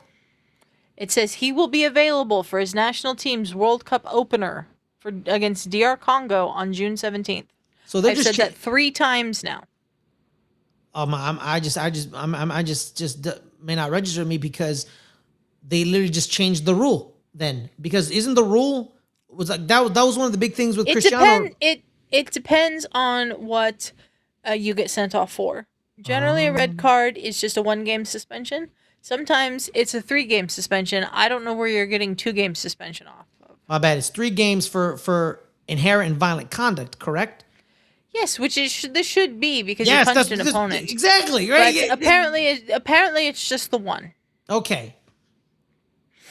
That's crazy, dog. That's crazy. And you know what, bro? I hate him as a player. I generally do not like him as a player.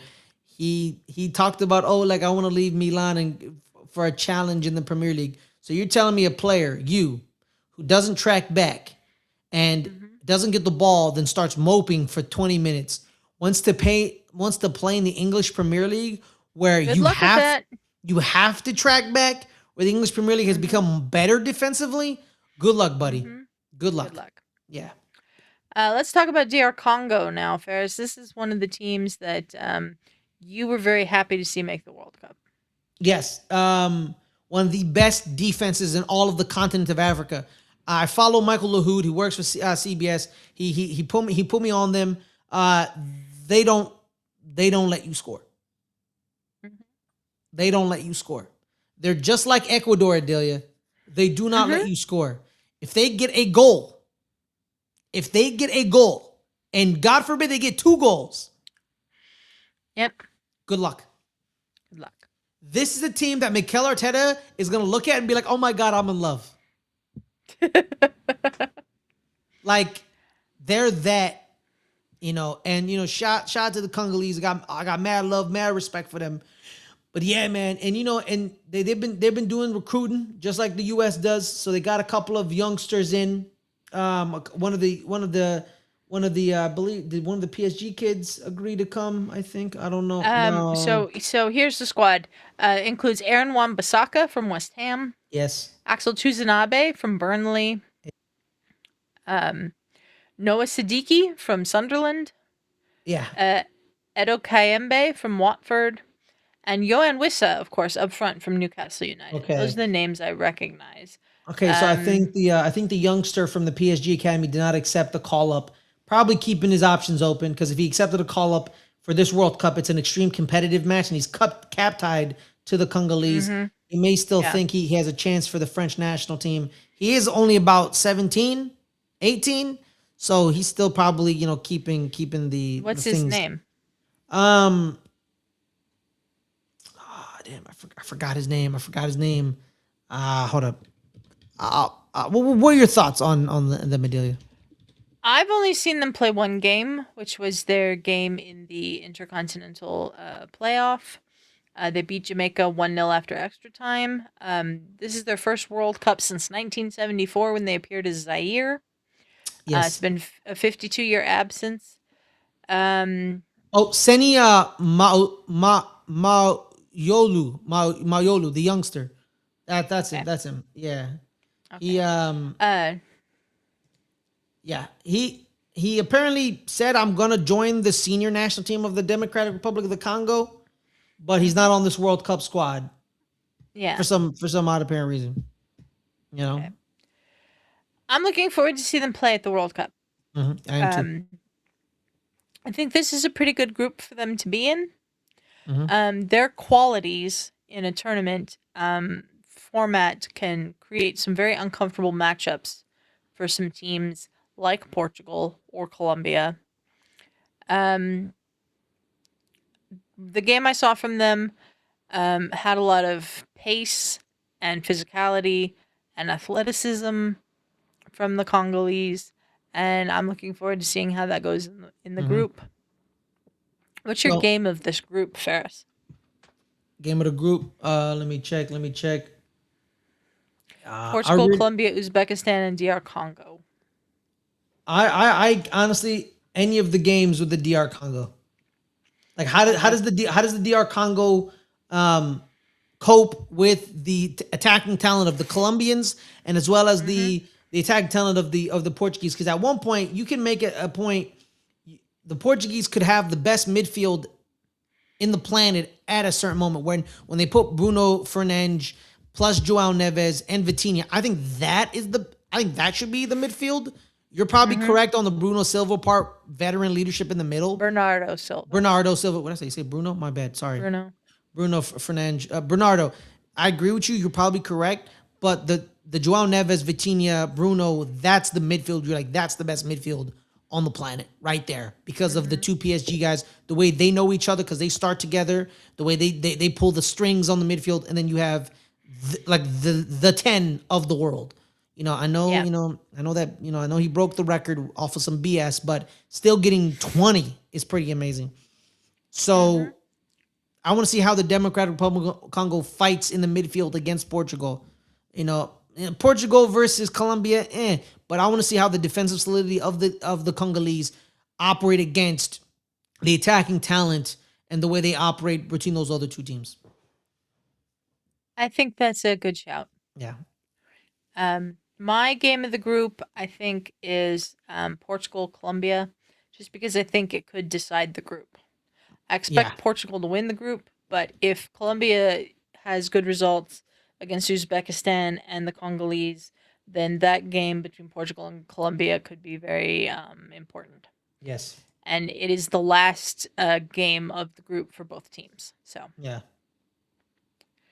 let's move on to the final group in the groups, all 12 groups. Group L: England, Croatia, Ghana, and Panama. First, Mm-hmm. let's start with England. They're coached now by Thomas Tuchel.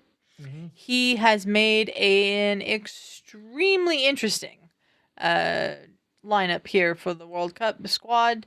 Um, left out some big players. Left Yeah. out Cole Palmer. Yep. Left out Harry Maguire. Yep. Left out Phil Foden. Yep. Your thoughts on the English? Um, I had no problem him leaving out Cole Palmer and Phil Foden. They didn't have good years. They didn't Hmm. have good years. They didn't have good years for the English, and they didn't have good years for club. So leaving them out, I wasn't really tripping because Morgan Rogers, Eberici Eze, and Jude Bellingham, like They had those were much the better years for they their had much better clubs. years. They're better 8-10s because Eze Hmm. and Rogers are tens, like left wing inverted tens. That's what they Hmm. play. Jude is like I think Jude is like people are like they don't like him anymore. They don't think he is probably at this moment, Adelia, the best overall midfielder on planet Earth. I'd Like agree with that. Yeah. you put him at the 10, he good. You put him at the 8, Hmm.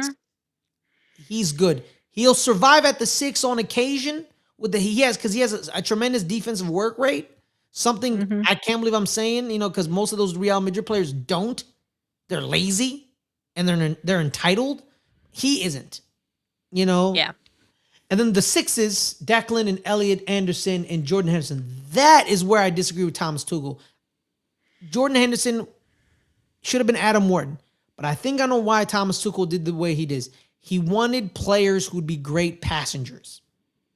Yeah. He has his starting 11 and his Hmm. probably 3 subs. Probably 3 to 4 subs. But he needs people who know their passengers who won't fuss. Do you bring Adam Wharton instead of Jordan Henderson? Does Adam Wharton say, why am I not playing? Yeah. What's going on? I'm just as good. I'm better, actually. Jordan Henderson, he 35. He know he ain't playing. He know he ain't playing. If Jordan Hmm. Henderson plays Adelia for the English, something Hmm. catastrophic happened. Yeah. You know, so he picked harmony. Someone said it. He picked harmony over talent. These players are gonna work, but the problem is, what the hell? The fullbacks. I have no idea what he was doing.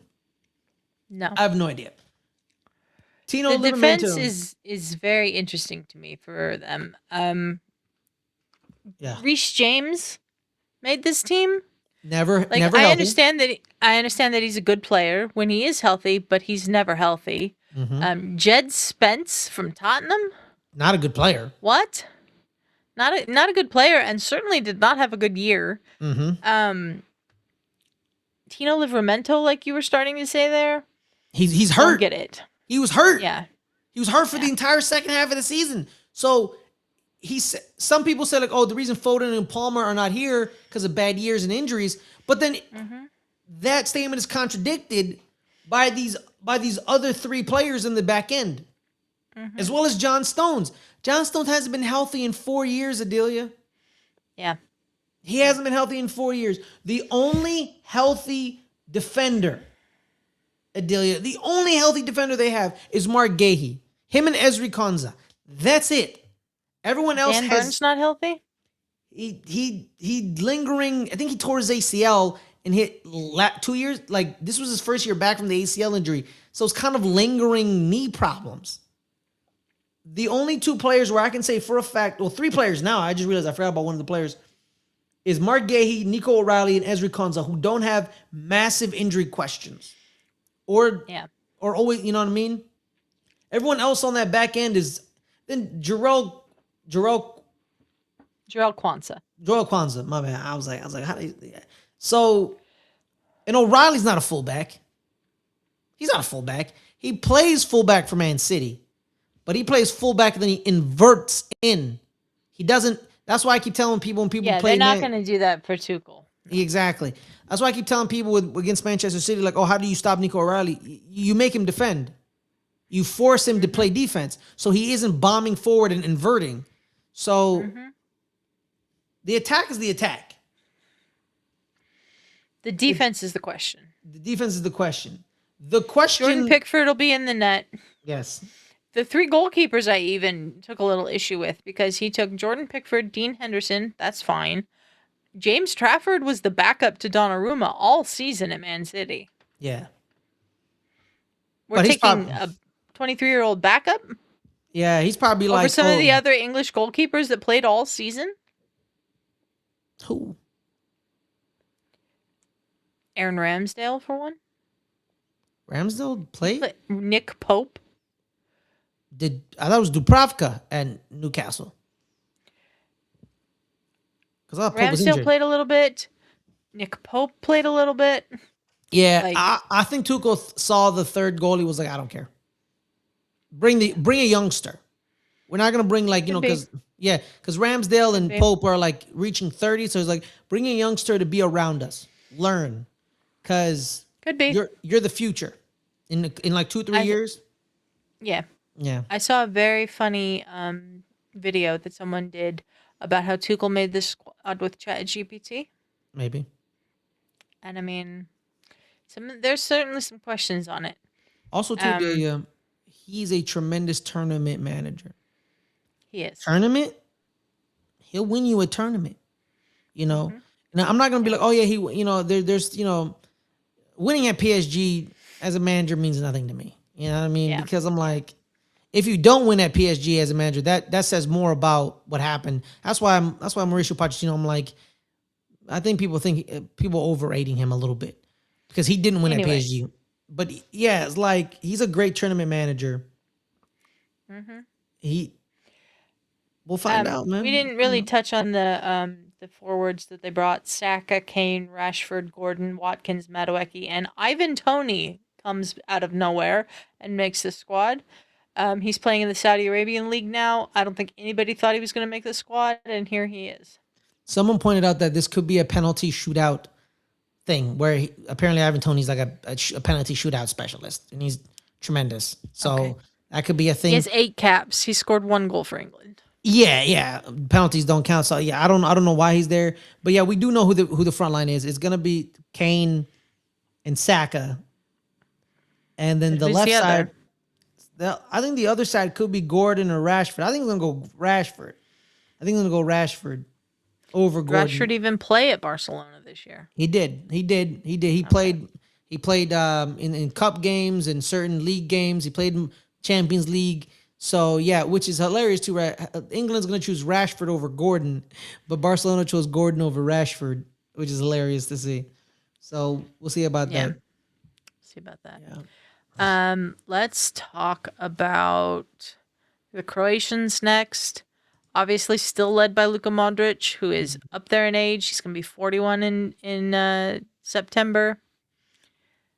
They have some age in the squad. They have some youngsters in the squad. Ivan Perisic from Eindhoven up front. But I think that he probably will be the backup that comes in after Andre Kramaric is done playing in a game. I think they start Kramaric over Perisic. I don't know, Fares. I don't know about this Croatian team. I don't know much about many of these players. A lot of them play in Italy, some in Germany, a few in the UK. Gvardiol at the back, obviously, Mateo he will be Kovacic. starting. Mateo Kovacic, but The I'm not word, really, Adelia, the word of the day for the Croatian national team is old. yeah, They are old. And every year I'm like, they're too old to do anything. And then they make it to a semifinal, playing back to back 120-minute games. They are hard to kill. yeah. And There's only 5 players on this team under the age of 25. yeah. It's pretty crazy. They're a well organized, well built team. Yeah. And we will see how they go. They reached the final in 2018. They finished Yes. third in 2022. Mm-hmm. They have plenty of talent in their squad. They're just old. They're just old. Yeah, and I think everything's gonna be starting with Luka Modric, where he commands the midfield. And again, it's like a lot. The question I have with a lot of these teams is where are the goals coming from, right? And I know we talked about Perisic and Kramacic, the 37, and Andre, the younger one, at 34. That's crazy. Yep. Where are the goals coming from? Just where are they coming from? We'll see how it goes. Mm-hmm. We'll see how it goes. Ghana has Yeah. a lot of talent as well. Mm-hmm. Where you want to start with the Ghanese, Ferris? They're missing Mohamed Kudus. I think he's hurt, Mm-hmm. so he will not be playing. It all rests on two players on the front line: Antoine Semenyo and Iñaki Williams. Yeah. That's what it is. And then Jordan Ayew is still there, and as well as the youngster who plays with him at Leicester City, Abdullah Fatawa. He'll be there too. But it's going to be Iñaki Williams and Anton Semenyo with Jordan Ayew. The midfield, Interestingly, on this list that I'm looking at, Antoine Semenyo is listed as a midfielder. I don't think he's a midfielder. he's a winger. I don't know why. Yeah, so it's going to be him. That's going to be the key. Those three guys, how are they going to match well? How are they going to score goals? Midfield with Thomas Partey. And then I don't know who else is going to be with him there. I don't know who's going to be paired with Thomas Partey in the midfield. Yeah. Did they play Semenyo in the midfield? I mean, he's listed as a midfielder. Maybe probably like a wide midfielder, probably like a 4-4-2 with Ayew and Iñaki, and then you have the two wingers, and then you have the two sixes in the middle where it's Partey and Wells. Mm-hmm. And you have Semenyo to the side, then someone else to the other side. Probably Alicia Owusu maybe, but we'll see. We'll see. Yeah. And then at the back, a lot of players I'm not familiar with. Yeah, it's a lot of teams in the World Cups. Adelia, there's 2 points of contention for every team in the world. It's how good is their back line and who's going to score goals. Yep. That's the key to everything. The U.S., same thing. We don't have who's the back line. Croatia, who's going to score because their back line is pretty set.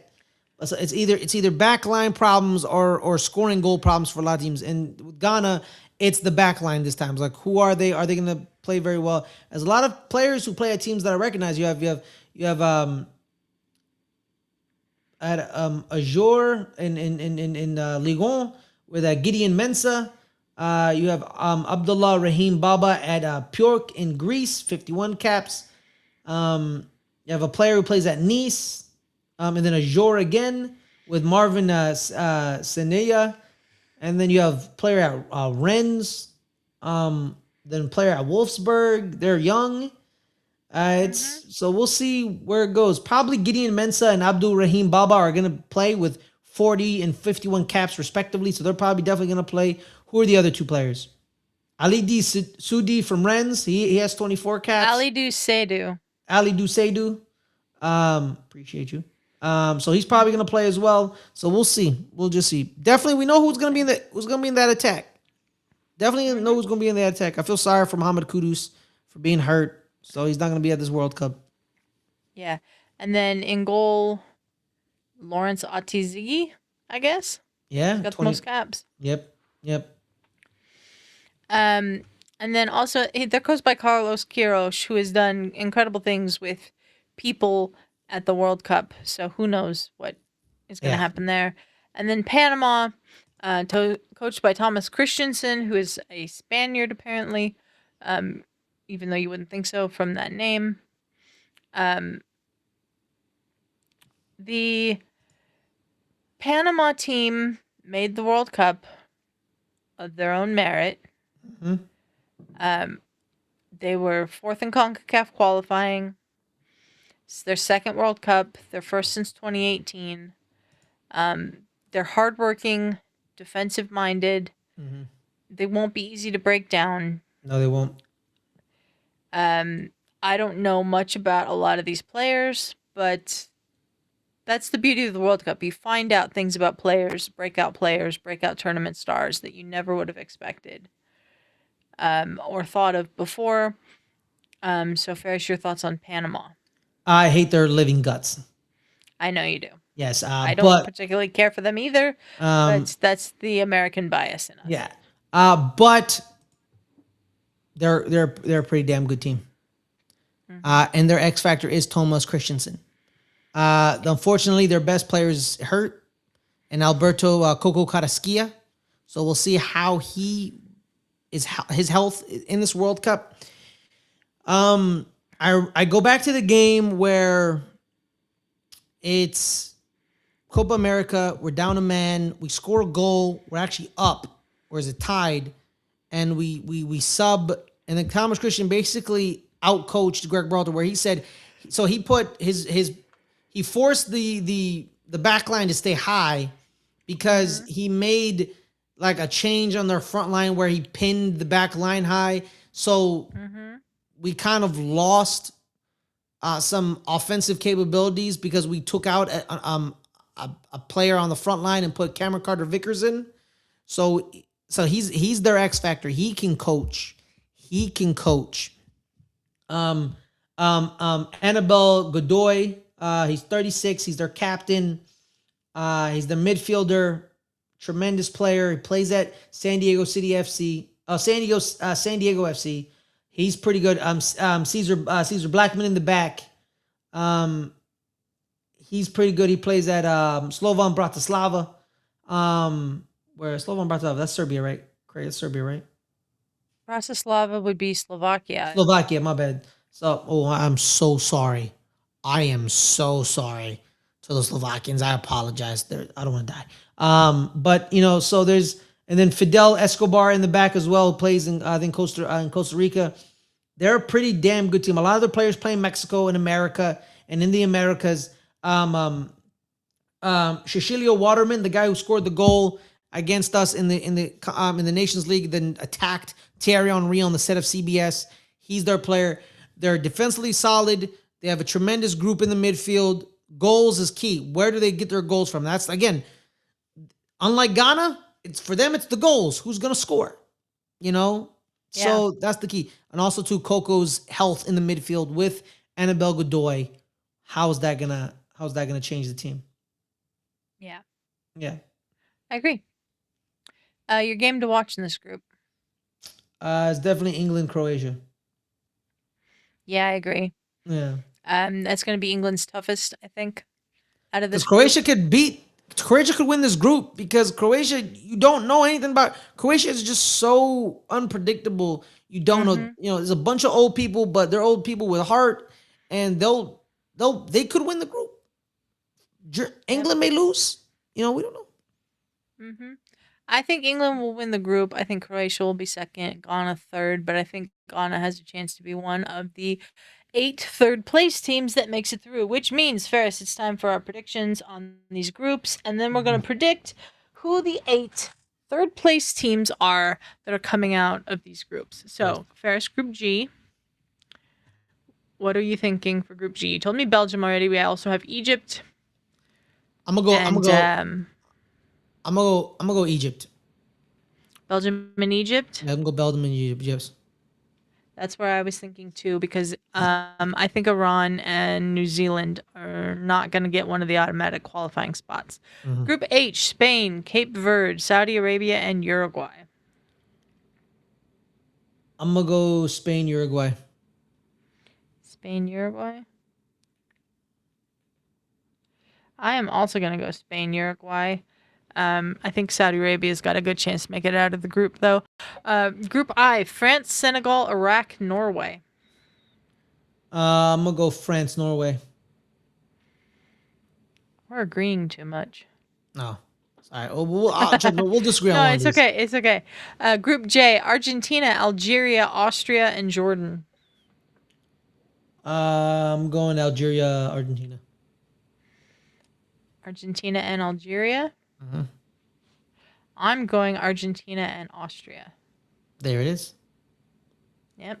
Group K: Portugal, DR Congo, Uzbekistan, and Colombia. I'm gonna go Portugal, DR Congo. You're getting DR Congo out of the group. I love it. Yeah. I'm probably gonna go Portugal, Colombia. Okay. And then Group L: England, Croatia, Ghana, Panama. England and Croatia. England, Croatia. I'm starting to wonder if Croatia is just too old. Yeah. So I think I might go England and Ghana. Oh, Ghana. You know what? Ghana always shows up in a World Cup, man. The U.S. knows Mm-hmm. all about Ghana. You know what I mean? Yep. So yeah, makes sense. So let's go through now all the groups and say who. I've got all of our predictions from last week and this week, Okay. and let's say who the third place team's going to be. Okay, so Group A, you said Mexico and South Africa get out of the group. The other two teams in the group, South Korea and Czechia. Yeah, I'm gonna keep it the way it is. No, I'm not asking you to change it. I'm asking you who the third place team is. South South Korea. Korea or Czechia? South Korea. Okay, you say South Korea. Okay. I said South Korea, or Korea Republic as they're known, come out of the group with Mexico. So I'm going to go South Africa Okay. as second, as the third place team. We both said Switzerland and Canada for Group B, which means do Bosnia or Qatar have a chance? No. But who's finishing third? I'm gonna go Qatar's gonna finish Bosnia. third. I'm gonna go You're Qatar's gonna gonna go finish third. Qatar. Yeah. But I don't think they're the third place team that makes it. Okay. So you're gonna go Qatar. I'm gonna go Bosnia as the third place team. Mhm. And then we have Brazil and Morocco for both of us from Group C. The others are Haiti and Scotland, who finishes third. I'm gonna go Haiti. Haiti. Mm-hmm. Also, Brazil replaced Wesley with Ederson Silva today, so Wesley's out with an injury. The the fullback out of Roma. Okay. And then I am gonna go with Scotland. Okay. Group D: USA, Turkey, Paraguay, or Australia. Who finishes third? Australia. Australia. I agree. And then Group E: Ecuador, Germany. You said Ecuador, Ivory Coast. Who's Yeah, I'm gonna your change third place that. team? I'm gonna change that. You're gonna change that Can I change that? I'm gonna go Germany, Okay. Ecuador, Ivory Coast as the third place team. as the third Because place team. yeah, the Germans Okay. have won 8 in a row. They've scored over 20 goals in those 8 games. They're just finding ways to win.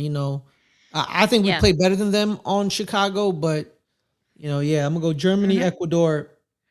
I'm gonna go Ecuador, Germany because I think Ecuador's defense is a little bit better. Okay. Mhm. Group F, we busted Netherlands and Japan. So Sweden and Tunisia. Who finishes third? Go Sweden. Sweden. Okay. Hmm. I agree. Group G, Belgium and Egypt. Iran or New Zealand finishes third? Iran, Iran. Yes, definitely. Iran. Sorry. Yeah. No, you're good. I'm an American. I have the same problem as you. Yeah. Spain and Uruguay, we both said. So Cape Verde or Saudi Arabia. Who finishes third?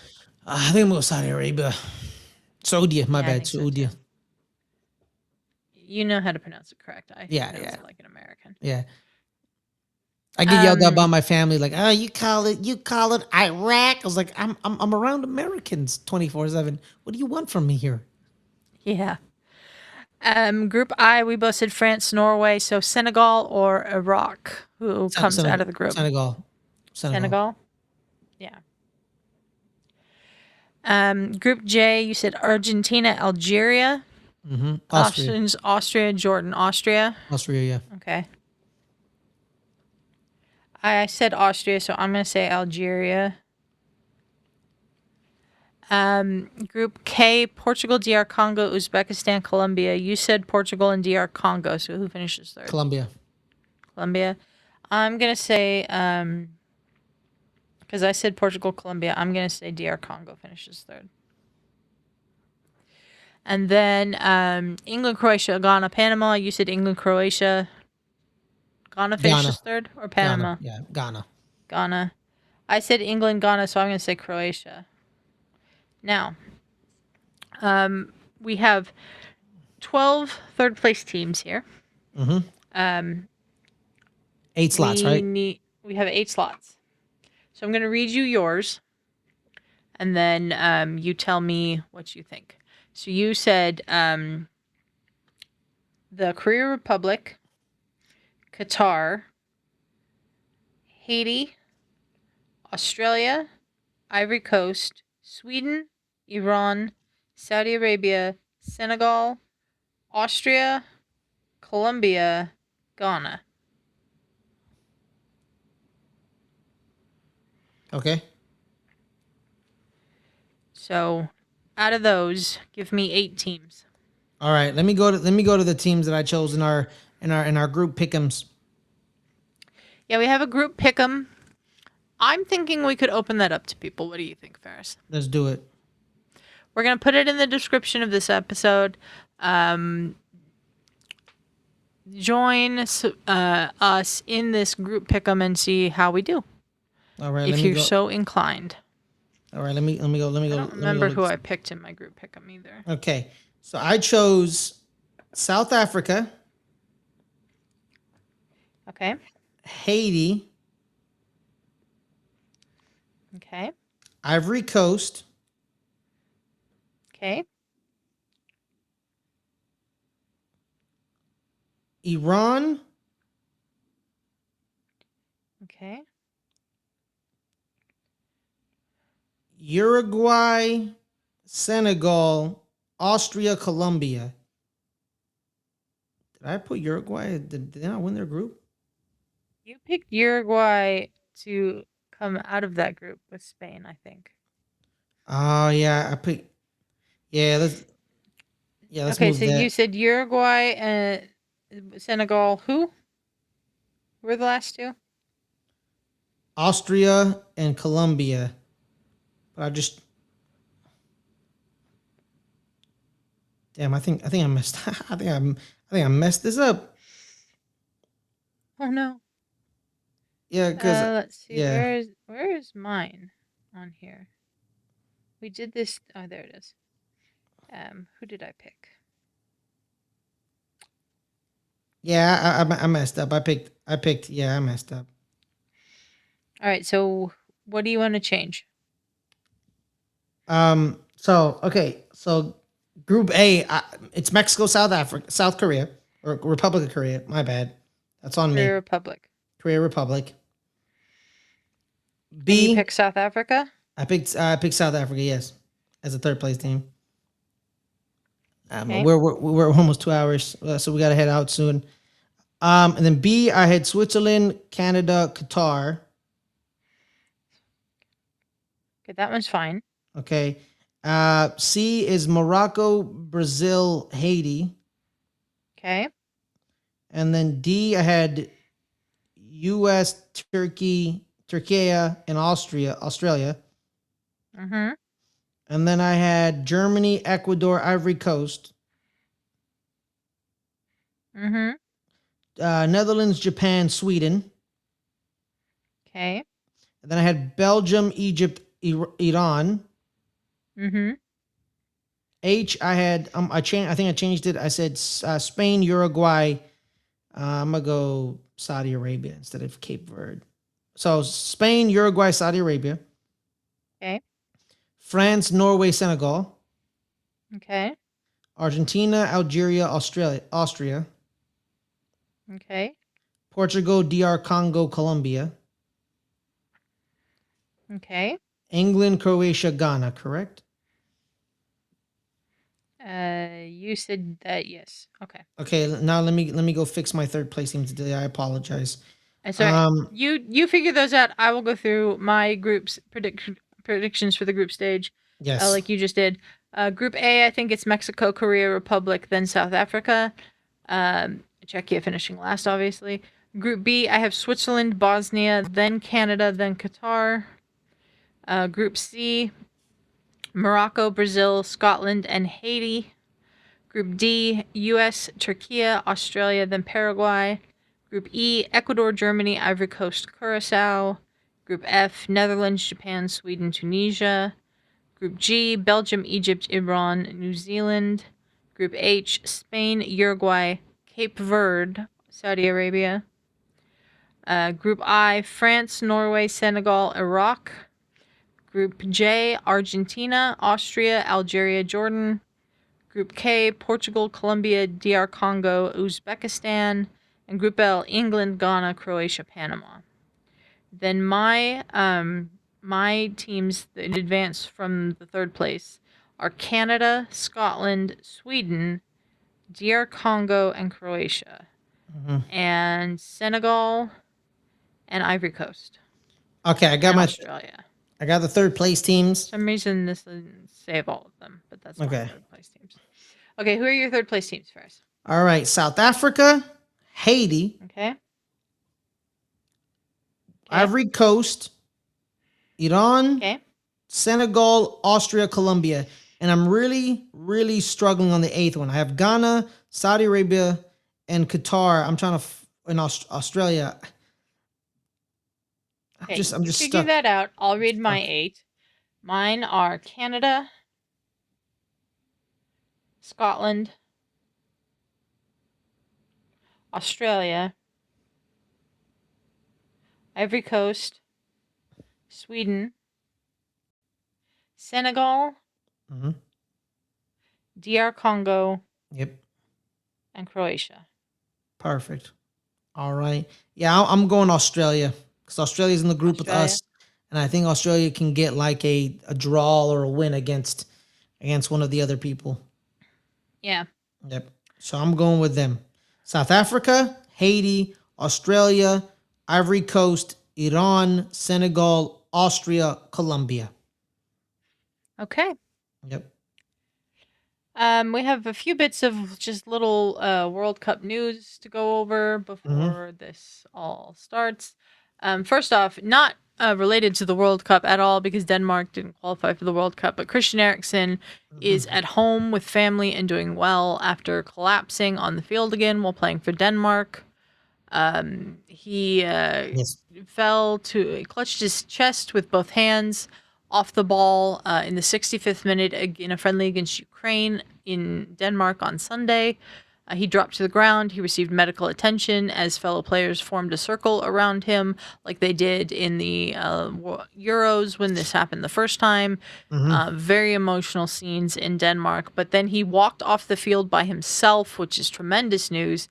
He was taken to hospital, underwent more tests. He, of course, has the implantable pacemaker defibrillator thing. I don't forget exactly what it's called, to support his heart after he had the cardiac arrest in the Euro Championship match back in 2021. Not championship match, but the Euros match in 2021. Then there were updates by the team physician, and Christian posted on social media himself that he's doing well and he's home with family. Receiving a shock from his device had a major effect on both him and his family, but he wanted to assure everyone this was a different situation from what happened in 2021, and he said recovery has already started. He said, thanks to being grateful for the support and assistance of all the players and the medical team on the field. I am also incredibly grateful to the doctors who have cared for me and my heart over the years. Thanks to their expertise, my ICD did exactly what it was designed to do, protect me when I needed it. Which is wonderful news. Scary situation, but now wonderful news that Christian Eriksen is okay. Omar Artan, the Somali referee for the World Cup, has been denied entry into the U.S. even though he has a visa. That's all I can really say about that. He'll be unable to train and officiate at the World Cup after he was denied entry. I don't know. I don't know why this is happening, but okay. And Chris Richards, full participant in open training session with the U.S. on Monday, ahead of the Americans opening World Cup group match on Friday. There was 5,500 spectators at the session. It's the first time Chris Richards had participated in an entire practice alongside his teammates since appearing with them at the World Cup roster announcement on May 26th. So good news that Chris Richards trained with the team today. That's good. Or Monday. That's good. That's good. Yeah. Fares, anything else you want to talk about? No, everything's good. I can't wait for the World Cup to start this Thursday, 12 o'clock our time. We're doing a watch along, so be on the lookout for that. We're at 174 subscribers, guys, so we're one away from 474 subscribers. What did I say? 100. Oh, 474. We're at 474. We're one away from 475, which makes it 25 away from 500. So share, like, we're going to be live streaming, talking about it. I know we went 2 hours, so we're probably going to chop that down. I apologize. That's my fault. I'm sorry, Adelia. But be on the lookout for that. So stay safe. Have We a talked a wonderful. lot about these Yeah. groups today. Yeah. We talked a lot about them, but future episodes of the show will not be this long. Yeah. My apologies as well. But yeah, but stay safe. Be good. The World Cup's upon us. It's gonna be great. I can't wait, man. You know, people in '94 got their World Cup. Now we got our World Cup in 2026. Hopefully, we do better. Get to a quarterfinal because that's my bar always. It's always a quarterfinal minimum with me. So that's just me. Okay. We today put out a tweet on our social post on our social media at LGRN_GFBR on most social media platforms with our schedule of watch-alongs for this first week of the World Cup starting Thursday through Sunday. Those are the watch-alongs there. Be on the lookout sometime later this week with the schedule for next week as far as watch-alongs go.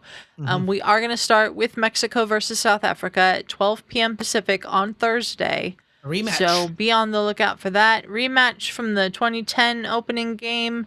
Right down to the coaches, it's the same, except the players are a little different. But Fares, thank you for joining me here today. And everyone, thank you for joining us and putting up with us for 2 hours and 6 minutes. We will be back with the watch-alongs, and we'll see where we can fit in a starting 11 episode or two during the World Cup as well. But thanks for joining us, and we will see you next time. Bye.